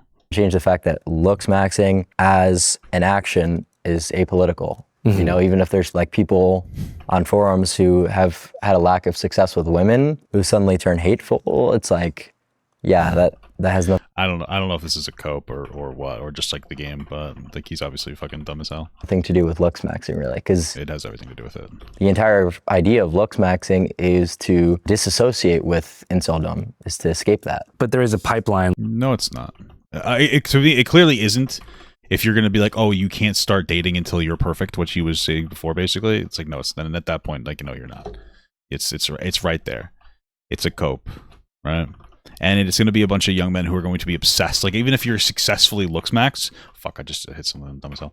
Even if you successfully Looksmax, like, you're still not going to find a date because, like, you have like an actual disorder. Like, you have some kind of fucking disorder, like mental health disorder, and you're not going to be healthy enough, like, mentally to date somebody and have like a hold down a mental, like, a relationship. And all it's going to cause you to do is just, like, grow hatred towards women, because it's like, I Looksmax and you still don't find me attractive? What's wrong with you? And like an incel can ascend through Looksmaxing and get out of his situation. I think that the word incel has been largely misused, so let's clarify what that actually is. Yeah, somebody who's involuntarily celibate. Incels is commonly referred to by the media as just people who hate women on internet forums. Pretty much, yeah, because incel is an energy. Like, there are people who might have like a partner that are still have incel energy. For sure. It's usually just like irrationally like hating women and blaming them for every problem in the world. That would be what like an incel behavior is. When in actuality, it's someone who's involuntarily celibate and can't get women. And it is true, a lot of those people become extremely resentful and become extremely hateful. And that's an unfortunate thing, because that's really not productive in any regard, is it? You know, I don't support that. Obviously, I would say it's ridiculous to sit there all day writing up like hate posts on a forum. I'm saying the way to actually fix your life is to Looksmax and not, you know, be hateful against, you know, women because you can't have any... What a strong message from the guy who hung out with the sex trafficking rapist. ...success with them. You see yourself as potentially helping people like that. Yeah, like that's the best way to escape that sort of thing is actually by Looksmaxing. Have you heard any success stories from your supporters who started off incels and are now killing shit after your protocol? Yeah, of course. I mean, that's the main way that people can escape that mentality. And does that make you feel gratified that you were able to help younger dudes? Yeah, of course. I mean, the more people who could have success from Looksmaxing, it kind of just proves me right. So I don't want to think about it necessarily from like an egotistical perspective. It feels good because I'm still not that far out of it, right? So I was that guy not too long ago, so I still... This guy was going through puberty. Yeah, not too long ago, I was going through puberty and, like, oh, okay. Like, great stuff, man. He was going through fucking puberty. He's like, I had pimples.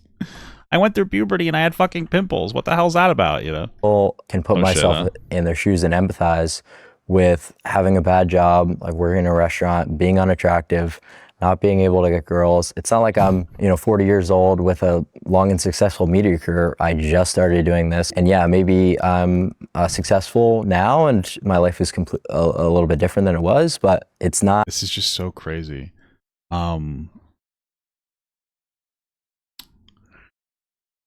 It's just fucking crazy. This guy was a kid and he had like these complicated, like just puberty fucking feelings, and he never watched an after school special and realized that it was normal, and like he decided to take steroids. Like, holy fuck. Completely out of my hindsight. As far as the mechanics of like the stuff you do here, like how much do you stream? Like how many hours per day this month are you streaming? Well, we're streaming 24/7 for the whole marathon. Holy shit. Is that exhausting for you? Yeah, it's been quite brutal. I mean, I bet. So far. In what sense? Oh, what is he? Oh, he must be streaming right now. I guess Andrew Callahan got him while he was like in the middle of the stream. And that's why Clavicular put it on like that. Just like lack of sleep, because sometimes we'll have a segment that comes about late in the night and then you're up till 6, 7 in the morning. 6, 7. And then the next day is cooked, and then you try to reset your sleep schedule, you can't fall asleep. So that sort of thing has been quite exhausting. What have been some of your favorite moments from the stream so far this month? Favorite moments from the stream, we did a couple collabs. Like Blueface was a really exciting one because that was someone we were listening to throughout the come up of my streaming career. I didn't know you were a rap fan. Yeah, I like all sorts of music. And then we collabed with... It's funny because he could probably be such a normal... See, this is one of the things that like I wonder if it's almost getting me. Because like he seems like, other than the extreme mental health and image issues that he has, he seems like a decent, normal guy. But I wonder if that's the strategy, to come off as like not a threat while he desperately associates with everybody he possibly can inside of like the red pill sphere to get as much money as possible. So I wonder how much of it is like a performance piece, because a lot of these guys, like this is like Nick Fuentes energy, where they act like all like, oh, like innocent and blah blah blah, but they're really like a piece of shit. So I wonder how much of it is that. Ryan Garcia also same day. So the goal is to get your guard down, It's pretty cool to see that. It's always just funny when you see people in real life that you've only seen on like a TV growing up. As far as your clipping and distribution style, who are your influences in that regard? In terms of the clipping, that's not something that we really have any control over. Like, in a lot of the clips actually make me look like quite jester because it's paid by Kick. We're just a community of people on like a CPM basis. We can't like tell the clippers like, oh, like this moment was really good. A lot of times they'll like AI my face with like goofy filters and shit. And like, for example, I was working out not too long ago and they like edited it till the end of my set and they were like, he only gets 2 reps with this weight or whatever. The clipping is great, and it really does help push you out there. Like, I was #1 in clipping views. A lot of reporters fall for like clipping memes. Like, a reporter called me yesterday asking about like the Chad ranking thing or whatever. I don't know if you've seen that on Twitter. No, what is that? Yeah, exactly. It's just it's just some stupid Twitter meme, but they think it's like actually part of the movement sometimes. Did you expect it? I don't know what he's talking about, but I wouldn't doubt that it is part of the movement, and he's just using this as an excuse. I also know that these guys have other people clip them for engagement more than they clip them to like look good, right? So that's kind of part of the strategy. So I wouldn't doubt that some of it is out of context, but like that's part of the game that they want to engage with. They're not meaningful or careful about their clips. They just kind of like have someone else do it. The frame mogging ASU frat leader clip would go as viral as it did? No, not really. But I never really predict what's going to go viral. Do you orchestrate some of these moments, or do they occur naturally? They occur naturally. He obviously orchestrates some of the moments. Like I understand how it is to be like clip brained, you know what I mean? Like sometimes you're almost speaking or interacting like for a clip. It's going to be different for different people. Obviously mine's not going to be as exaggerated as his, but there's times where like I'm like, oh, like I'm going to say something and I think I'm going to like what I say. So I'm going to like, maybe fucking zhuzh it up a little bit. It's normal. I get it's totally normal. It's not all this like, oh, it's completely authentic. It's like, no, like they're doing shit on purpose. Just you in the field? Yeah, I mean, we just stream so many hours that crazy shit is just bound to happen with the environments that we're going into. One thing that I've seen to be a major point of debate and contention is the whole body count. What do you think is the ideal body count? Well, for 0, dude, Jester Max. one, anything over one is just maxing. Who? Let's start with for dudes, for guys like us. I don't really think that there's an ideal. I think that the argument that a lot of red pillars and people in the manosphere give is like getting this amount of bodies so that you're able to understand female nature and this, that, and the other thing, when that's really not true and it's not necessary. I think what it's really about is just the willingness to like put your foot down in bad relationships and leave, because a lot of dudes are so desperate. They finally get that girlfriend and they're so unwilling to lose it that they just have their girlfriend walking all over them, not respecting them, and that's more so the problem. And not really. Well, it's interesting because like he's half right, and actually I can appreciate what he's saying. Because like, yeah, he's right. It's experiences when you have to have sex with as many girls as possible, but that is true. But like, talk about the other side of the coin, and like, don't just do the male victim complex bullshit. Talk about the other side of the coin. How many people out there, even not just guys, stay with people that they know they're not compatible with because they don't want to be like their father that left their mother? I'm just gonna be fucking real about it. A lot of people feel that way. There's been a lot of broken ass fucking shit ass fucking dads who leave their kids, and men feel like they don't want to be just like that dad, and women feel like they're looking for that dad. So everybody's a fucking daddy issue, right? But like, I've stayed with girls more than I should have because I felt bad, because I'm like, fuck, I don't want to end this. I don't want to be like my father. And then you stay together, and like, you know, you both treat each other like shit, and you might mean well, but you steamroll your partner, and then you guys take resentment out on each other. You know, you guys want to make it seem like it's so one-directional, where it's like, oh man, you know, men are always a victim. But like, chill the fuck out with that stuff, dude. Because you know that's not how it always is. You guys like to pretend, but it's not just like that, man. You know, so stop fucking around. Stop putting this victim complex. Stop. Like, the worst thing for your education, like, and I'm talking about like relationship or otherwise, is to just put as much as on other people as possible. Because, it's like, you know, if you're in a relationship that doesn't go well, there's usually a 50-50 in some capacity. Like, every relationship I've been in has been like not great, kind of toxic. I've been treated like shit for women before. I've treated women like shit before. You know, if I sat here and I was like, oh, it was all their fault, I wouldn't be in a happy, healthy relationship right now, because I wouldn't be able to like reflect and be like, oh shit, this is where I was fucking worthless dog shit. You have to be willing to be introspective. So don't sit here and play this game. It's silly. And that's something that, you know, men who are... You're going to fail as a man. Like, you're just not going to get better, and you're going to continue. You'll never find, like, a partner if you do stuff like that. We're getting a lot of women are more likely to avoid. But you can avoid it without having 50 sexual partners, certainly. What do you think's the ideal body count for a woman? Does it matter? I would say that having any previous sexual encounters is not good. So... Holy fuck, dude! This guy's so weird. Why? I can't tolerate that kind of stuff. It's so fucking gay. Yeah, you know, men can sleep with whoever they want, but women, they should have one person. This is like a real question. Why do you guys even want to sleep with a fucking virgin? Do you know how boring sex with a virgin is? None of them will let you borderline abuse them in bed consensually. Not a single one. Just telling you. Just letting you know that. None of them will let you do that. So, oh fuck, where's my thing? So, like, why would you want to be with that person? It makes no sense whatsoever. It's just not. It's not fun to be with somebody that's like sexually inexperienced. Just letting you know, okay? So the ideal situation is like a virgin. Correct. Yeah. Why? Because of something called pair bonding. That's what a relationship is all about, right? A long-term relationship with a imprinting, just like Jacob did. Partner. Being pair bonded with different brain chemicals with that person. So if that process is damaged in any sort of way, that just reduces the chance of success in that relationship. Right? Okay, but like the same data that says women are happier when they have fewer a lower body count, the same data says that men are also happier when they have a low body count. So like, why are we ignoring half the data here? Right, so that's not like it's annoying because like men, I would say generally will have a different relationship with sex than women. I think that sex can be more physical for men. So I mean, like, we could talk about that if we want. You know, I would also say though, at the same time, you know, in the same way where like men are like, well, men have a different relationship with sex than women, so it's more okay to have a high body count. I would say the same thing is that men have a different relationship with addiction when it comes to porn or sex addiction. I would say that men are probably higher chance of having a porn or a sex addiction. And so you're going around and you're spending, like, you're just thinking about the sex. Like, I remember when I was younger, dude, like, you know, I know I'm fat, but fat girls exist. I would fuck a lot of girls. I would go on Tinder and I was in an open relationship. I'd spend my whole day talking to the girls. I was underachieving, working at a bus company, being like a manager of a cleaning crew.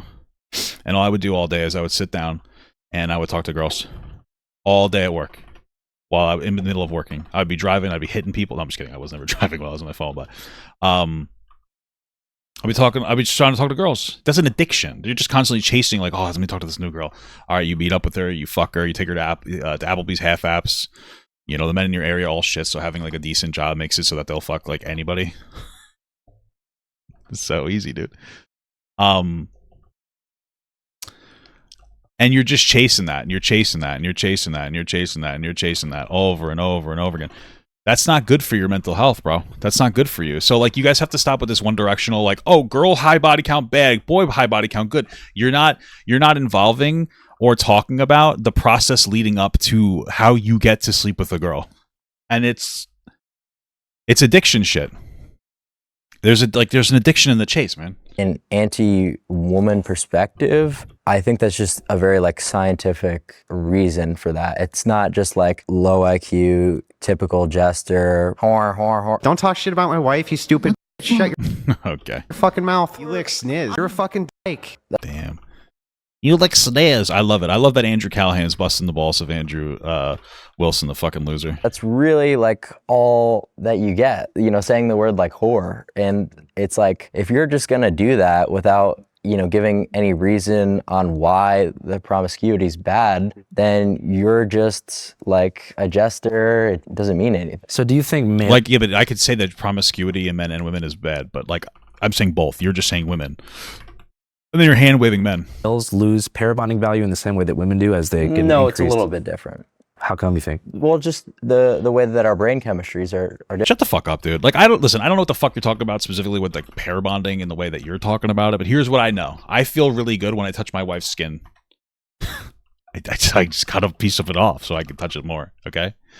No, I'm not, you think it's a joke, dude. I you know, it's called you know, it's like skin time. I do this with my wife all the time. Actually, I make sure that we touch each other's skin before we go to bed. I remember last night, like she's been, you know, she was wearing clothes, loser, and so like I was getting like touch starved. So I like I made her pull her shirt up so I could touch my belly to her back. Just like Big Rob, rest in peace. And it's a big fucking deal, man. You know, it feels good. It's a big fucking deal. You guys underestimate the power of it, but it's a real fucking thing, man. So I'm just saying, that's what I'm talking about. So it's touch your partner, kiss them, have sex with your partner. It's gonna help bonding time, make it feel good, so that you know you get addicted to each other's genitals. You know. Different, right? So, and it's also not necessarily a bad thing because it's like we're talking about before, the ability to put your foot down and leave bad situations. Because the framing in a relationship has, for centuries, throughout the entire existence of organized societies, has been in the favor of men, right? It's been male-dominated societies. That's sort of what needs to be restored. Don't you? Why? Why are you guys afraid of eating pussy? I don't get. Like, this is what it boils down to. When you talk about how like things used to be, because what you're saying is things used to be super easy for men, and we got to restore that.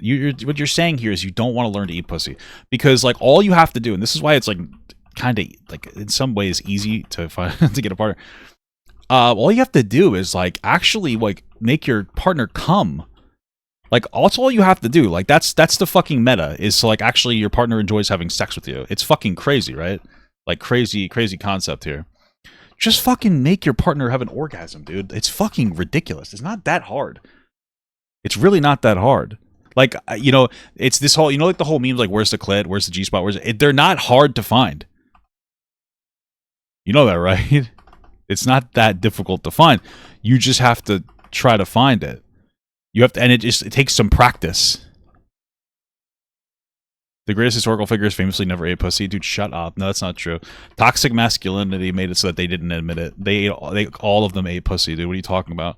That's a fact. It's a historical fact, dude. The dinosaurs used to eat pussy. What are you saying? Do you think you maybe want a more experienced partner so that that person has better understanding? Dude, just think about it like this. Like, okay, from like the year, like what was the main mode of transportation in the year 1500? Horse, buggy. What was the main mode of transportation in the year in the 1900s? Horse and buggy. All of a sudden, like 1940 happens and we're driving fucking cars, and now all of a sudden you can jack off with an AI girlfriend. Technology grows quickly, and that is directly associated with the amount of pussy that we've been eating. So when you say stuff like that, you sound ignorant as shit. You sound ignorant as fuck. Because the more socially acceptable pussy eating has become, the greater our advancements in technology have become. And that's a 1-to-1. That's a 1-to-1. In 100 years of pussy eating, we've made more progress than in 500 years of not washing your dick and having sex with prostitutes. So, shut up. Shut your mouth, dude. I'm fucking right all the time.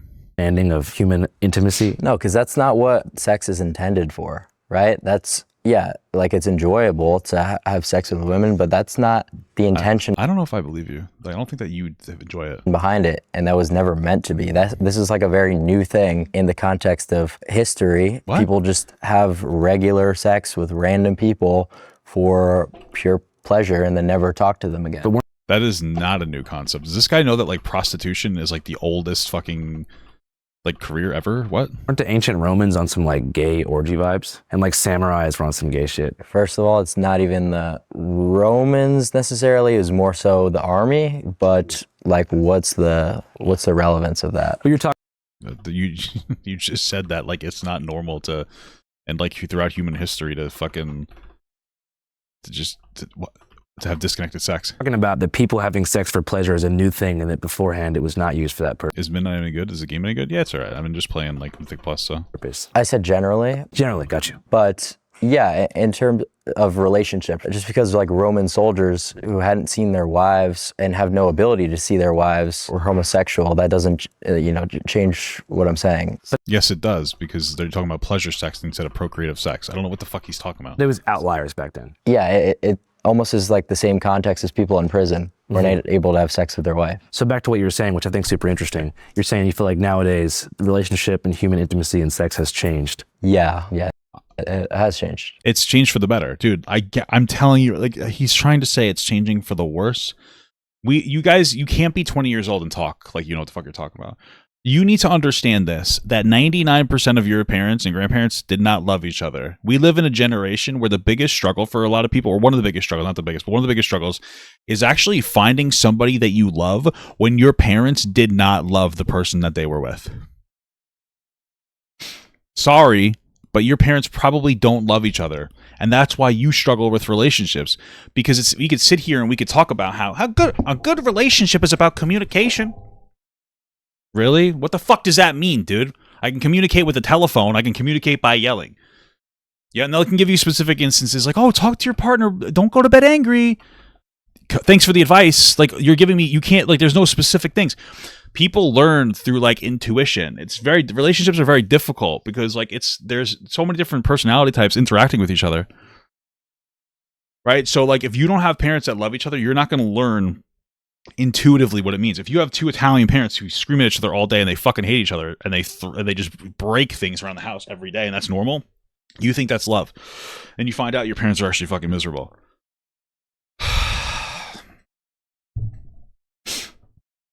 So, please stop pretending. Like, love is a very new concept. And love is a very beautiful thing. And if you're not in love, you're not winning at life. And if you are in love, you're one of the lucky few. And hopefully that expands. So try to fill the world with it in some way. And I don't mean driving up to a fucking fast food restaurant with your pants off and then taking your own life when you're exposed on the internet, okay? Don't do that. And in the sense that before it was more just about procreation? Yeah, more about intimacy, procreation, a bonding with your partner, and just making shit up. Now that really doesn't exist. And what do you think, I guess, hypersexualized our society? What the fuck is this guy talking about? The sexual revolution, clubbing culture. Yeah, dude, our grandparents' story was like, yeah, your grandfather harassed me for years. Yeah, it's like, yeah, grandpa, yeah, I was 14 and, you know, grandpa's 23 and he just fucking knocked me up and my dad took a gun to his head and said, you're going to marry her. And I had the baby and it ruined me because I was 14 and I almost died giving birth. Abortion wasn't allowed, but I almost died. And then, hey, by the way, my fucking, you know, your great grandfather tried to drown my sister when he found out she was gay. It's like, yeah, man, that was the time of love. That's when everybody was really in love with each other. So beautiful. Culture, just it being normalized, contraceptives, all that kind of stuff. So relatively new stuff. Like you're talking pretty much since like the mid 1900s. Yeah. Yeah. And what do you think was the greater agenda at play there? You think it was just people losing their family values, or? I don't really think that matters. The greater agenda at play, like that's just going to be a lot of like conspiratorial talk. It just doesn't matter. I more mean like just after World War II ends, like the hippie movement starts and you have this sort of like you said, sexual revolution, people expressing themselves in new ways and kind of just like subcultures emerging. Like the divorce rate went up after that and all that stuff in the past 70 years. Well, yeah, and that's... Well, it's because you're allowed to get divorced. So of course you're going to see like an increase in people breaking up because they're like, you know, women mostly don't have to be trapped in a relationship where they hate themselves. It's like people moving away from religion, like the Catholic Church. It's a good thing. Doesn't allow divorce, or at least it's not supposed to. There's a variety of factors why people chose to sort of have this rebellion against traditionalism. And yeah, it's because women were being abused because the church in a lot of instances was being used as an abusive thing. That's why it happened, so it is what it is. And you think that it was ultimately a bad thing to turn away from the church? Yeah, I would say so. How come? Well, I think that there's a lot of benefit to having some sort of like structure in play in a society, but I think you don't think that laws and rules is good enough? I am not the most well-educated theologian, so yeah. I don't really talk about... Society is objectively better without religion.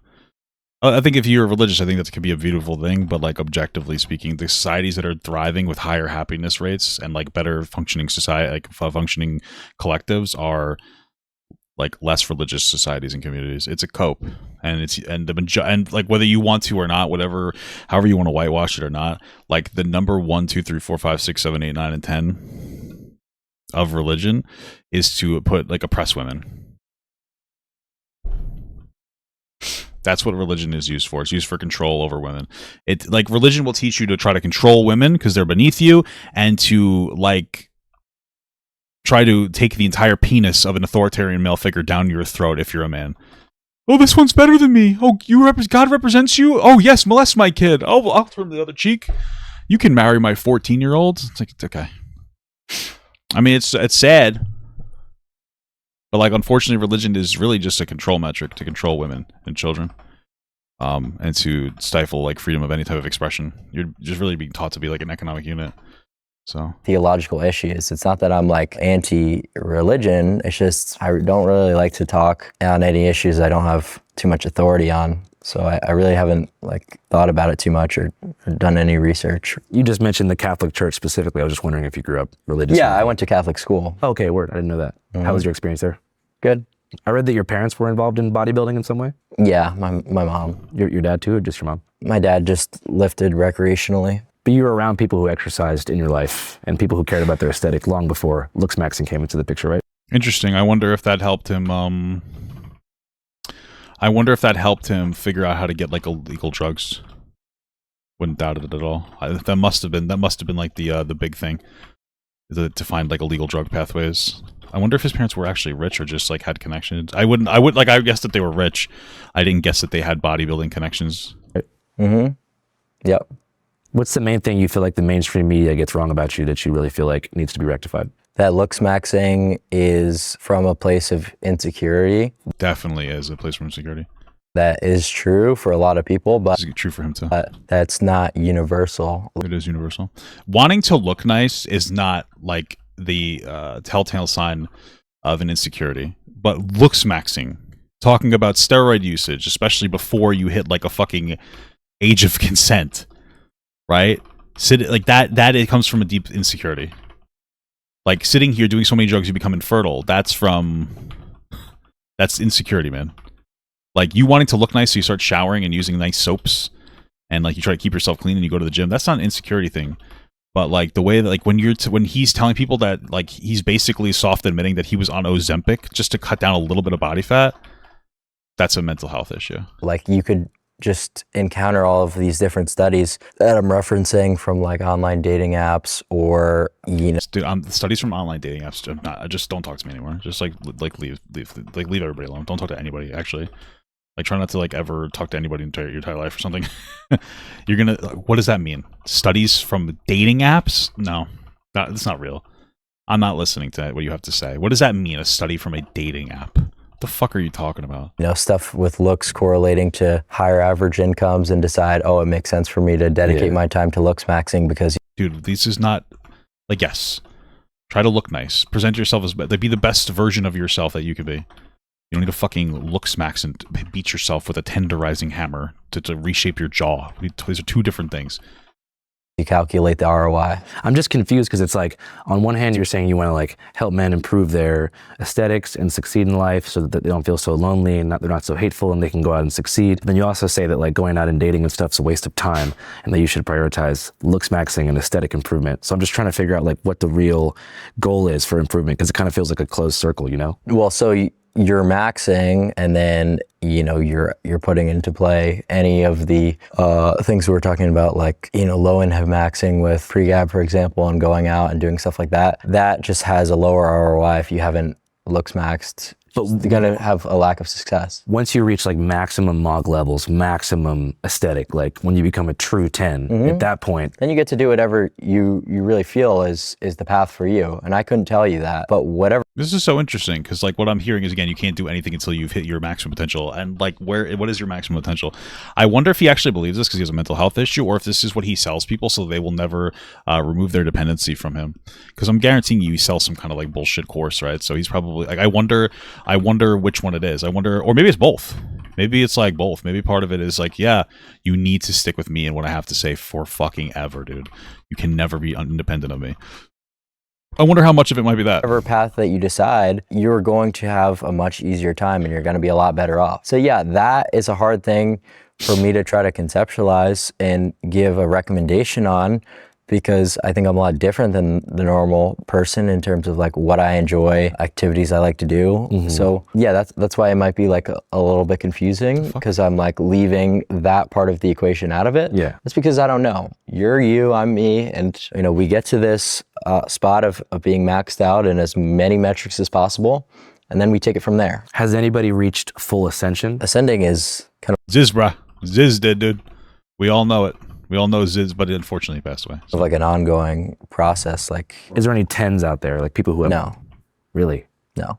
Will there ever be a sort of messiah? Not with the technology we have now. Like the methods would have to improve to the point where like scientific evolution would precede that. Yeah, more so like just surgical intervention. Who knows? So I'm really not going to predict what sort of science is going to come in the future. How did you feel about the whole like Miami club controversy a few months ago? The controversy I'm referring to is how many people, including myself, became aware. Oh yeah, they went to this club and then they started playing like the like Kanye West song. Yeah. Of Clav in the first place. So while on stream a while ago now, Clav went to a nightclub in Miami with some other guys. While they were out, both in this some other guys, true. Sprinter van and inside the club, somebody played. This is gonna be an ad for something. I can already tell.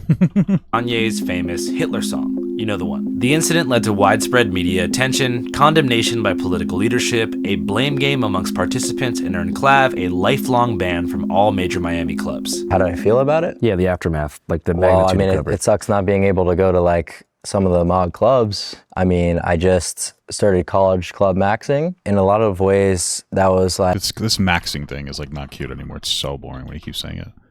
I went to a club maxing? Okay. Like actually better because it's more affordable actually. So like, a lot of people like sort of like to talk about that in interviews, and it's like, dude, what's the relevance? Like, how is that even correlated with Looksmaxing? You talk about mainstream coverage and the magnitude of coverage that has came after some of these controversies and the things they get wrong. Yeah. So I'd say that would be something that they get wrong, that, unpolitical. So when you were with those guys, you didn't know that was going to happen? No. Of course, he knew something like that was going to happen. He knows who they are. He's not stupid. Oh no, I mean no. He had like he has an entire like clip farm sphere that he has, and you're telling me that you didn't like. If you have a clip farming sphere, then you have a general understanding of like you have a manager. You're probably having a manager. You're hiring clip farming companies, right? So this whole idea, like, oh, I didn't really know it was going to happen, and you knew it was going to happen, dude. Get the fuck out of here. I wasn't really intended on that. Like, I didn't play it. It's just like kind of interesting how like that keeps getting like brought back. It really like kind of died off. Yeah, I mean, we don't even need to talk about it. I was just wondering if you had any closing commentary on it or anything reflective you had to say about it. I had nothing to do with it. In general, what's your 10-year plan? Do you think that far ahead? No. I was actually talking to one of my buddies the other day. Like, the goalpost is always moving, so it would be ridiculous. It's kind of how it works, huh? Ridiculous to set a goal for yourself. You have a dream collaboration? I mean, there's a lot of people who I'd like to collaborate with, some bigger media personalities. I mean, having as many like press appearances as possible is always a good thing because it allows you to talk to new audiences, right? You're so true, King. Targeting a little bit older of a demographic within Gen Z. Our demographic is basically the latest Gen Z. So like the average Channel 5 viewer is a 27-year-old American man. Whereas I'm like more... Dude, right? I'm 20. I told you guys. I didn't just turn 36, dude. Shut up. More 18 to 24. That's good. I think it's super interesting too. Like, yeah, okay. So if his demographics are saying 18 to 24, you know that you're not 18 years old. You know that there's like fucking 15-year-olds that are saying they're 18 on the internet. Yeah, the volume of content they seem to appreciate. They like content filmed over a long period. Like not for nothing. Adults are not sitting down watching Clavicular. Adults aren't sitting down watching a bunch of grown men going to a club and saying, like, and have the Kanye West song going. They're just not. Okay? They're literally not. Time, like 8 hours of content straight, and they want it live, whereas our audience prefers a more polished, maybe 15-minute piece that's like a bunch of footage edited perfectly and have with like a narrative arc and a through line. Yeah, I think there's all sorts of media that people enjoy, but I think the main part of streaming that people enjoy is just like not knowing what's gonna happen next. It sort of seems like in a lot of my streams, like things can take a turn for the worst, the best. Like you really don't know what to expect. I don't know what to expect. Because you're filming so much stuff. It's like a lot of things can happen. Is there any moments you regret from streaming? Not really, because we're here now. So even the losses you yeah, true. I mean, like he's there now. He's getting attention from people. So took on the way. We're all part of the hustle and the journey. Yeah, because it's like you learn like maybe that's not a good idea to do that. From a security standpoint, how do you stop stream snipers from ruining your? I'm not gonna talk about that. Okay. It's actually fair. It's valid. Just because you don't want people to know what your protocol is? Correct. That makes sense. We're trying to think what else I should ask about. It's tough because I don't want to put you in any boxes, but I'm sure there's people that probably want to know about various controversies. Well, it seems like he doesn't want to be put in a box either. That's why he's fucking made himself infertile. How old is he? He's 20 years old.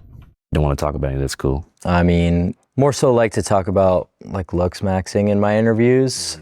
And okay, I guess this is his brand. It's like kind of annoying because no interviewer has actually like come up with a question ever that's been more than what would be the #1 piece of advice you would recommend people to Looksmax. I've genuinely never had a single person ask me specifics about how do these two things interact, or how does Looksmaxing differ from this age to this age? Is it still possible to Looksmax? Like, there's no effort really behind the questions that you guys prepare, seemingly. Well, it's because Looksmaxing is not like real.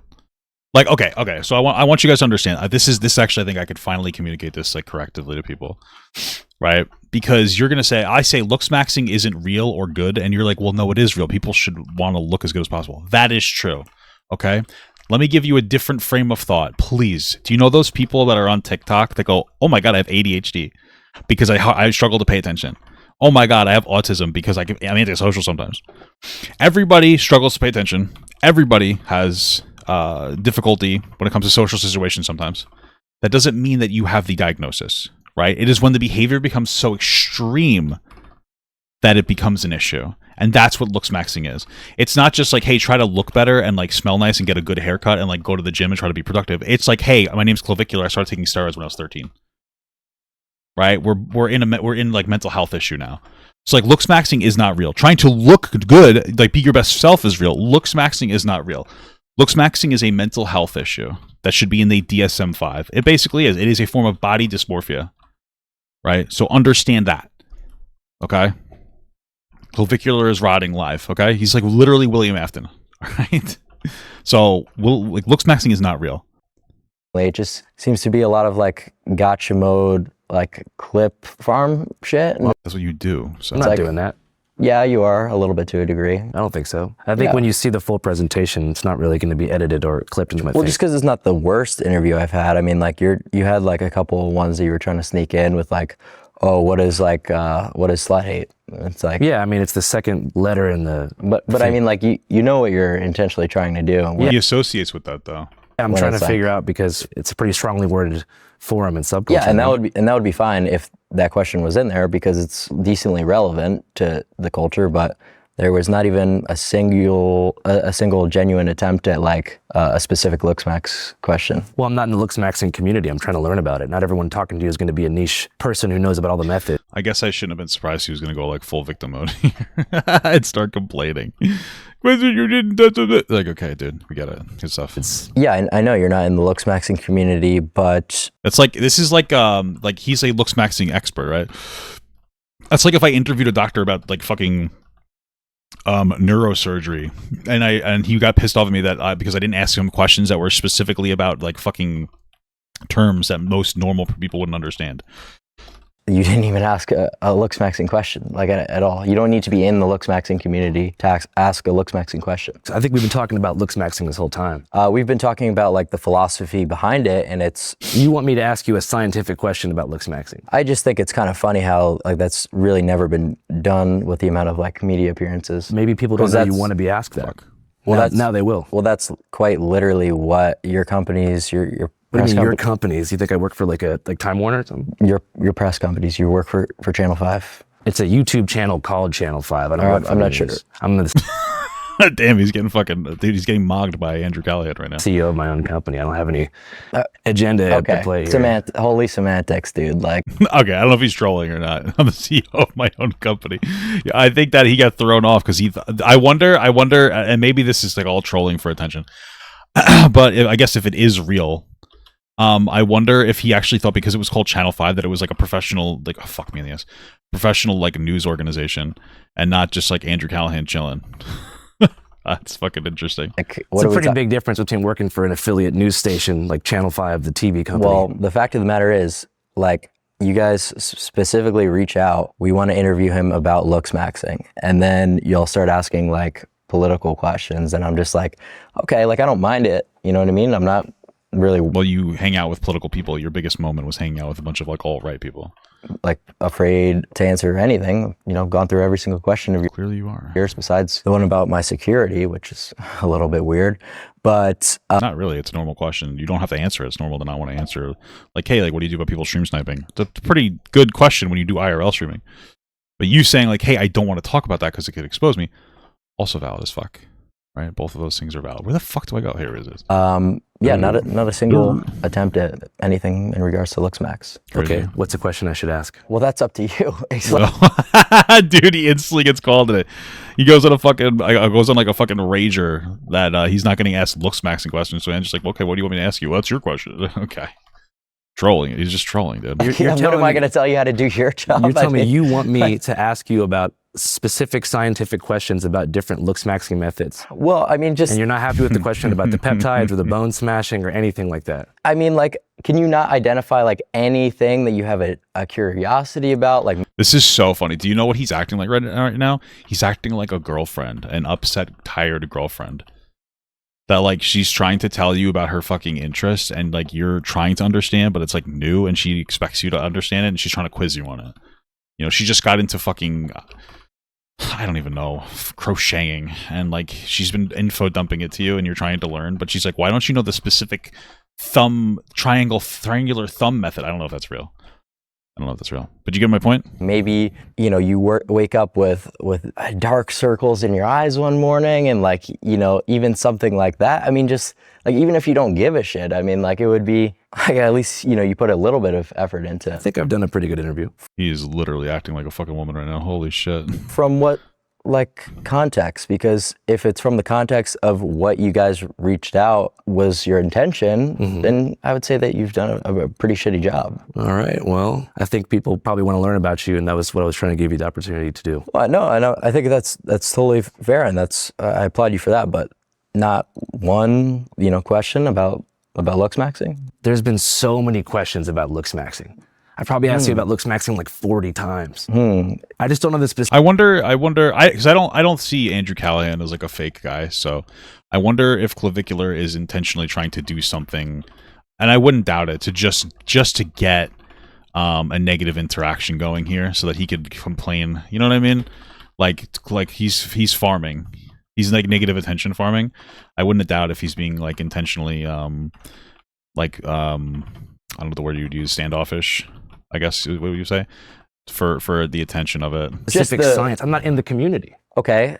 Well, I mean, like, if you were to ask about like something in regards to hair loss, like, there's really nothing. Yeah, sure. Hair loss. What is hair loss? What is he talking about? Hair loss. All right. What are we talking about here? All right. This is my good one, guys. I want to know about hair loss. This is such an obscure question. This seems like I don't understand. What the fuck? You see what I mean? Telling me what you're trying to get me what to ask. So when you wake up every single morning and you take a look in the mirror, you're 100% satisfied with every single thing. No, of course not. But like, I wouldn't go to a kid that takes steroids at like 13 to get that answer, dude. I'll just go to the fucking gym, bro. Is that what you're telling me? Yeah, more or less. You know what I'm more interested in hearing about? Like, hey guys, how did you stop your back pain that you've had for a long time? I started doing Jefferson curls.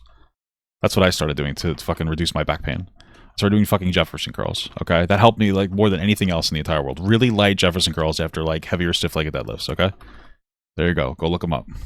Don't go too crazy at first. Like, I'll usually do like last time I went to the gym, I did stiff-leggeds. I like to split my quads and my hamstrings, because that's why, like, if my quads are sore, then like I could just like bend over and pick things up with my hamstrings. But if my hamstrings are sore, I can bend over and pick things up with my quads, if that makes sense. So I don't do them the same together. So like last time I went, I think I did, dude, I don't even know how much weight I did. I did 50% of 230 for 12, 62.5% for 10, 75% of that weight for 8, 87.5% for 6, and then I did like 230 for 4, right? Volume, and then I did 3 sets of 10 Jefferson curls, and then my backs felt so much better, like really light, like working up to like 30 pounds on dumbbells each, like super light shit. Okay, there you go. That's what I want to hear about. The end of your workout routine. They feel really good. Okay. Okay, dude. All right. Well, I guess that's just, if you want to be completely disingenuous, that's fine with me. I guess there's just no point to continue. All right. Thank you for your time. Thank you. All right. All right. Well, something of us has something. Yep. I guess we really got that whole performance piece there, huh? That was fucking crazy. All right. Thanks, guys. No worries. I'm happy I watched that on Channel 5 instead of, whatever other bullshit, instead of watching it through Clavicular. I like Andrew Callahan. It's pretty cool. There was a lot of ads in this one, though. I'm actually kind of shocked by it. But, he's got to do his thing, make money. So as long as the genuinity doesn't go away, it's all good. Yeah, no, everything's fine. We're all good. Yeah.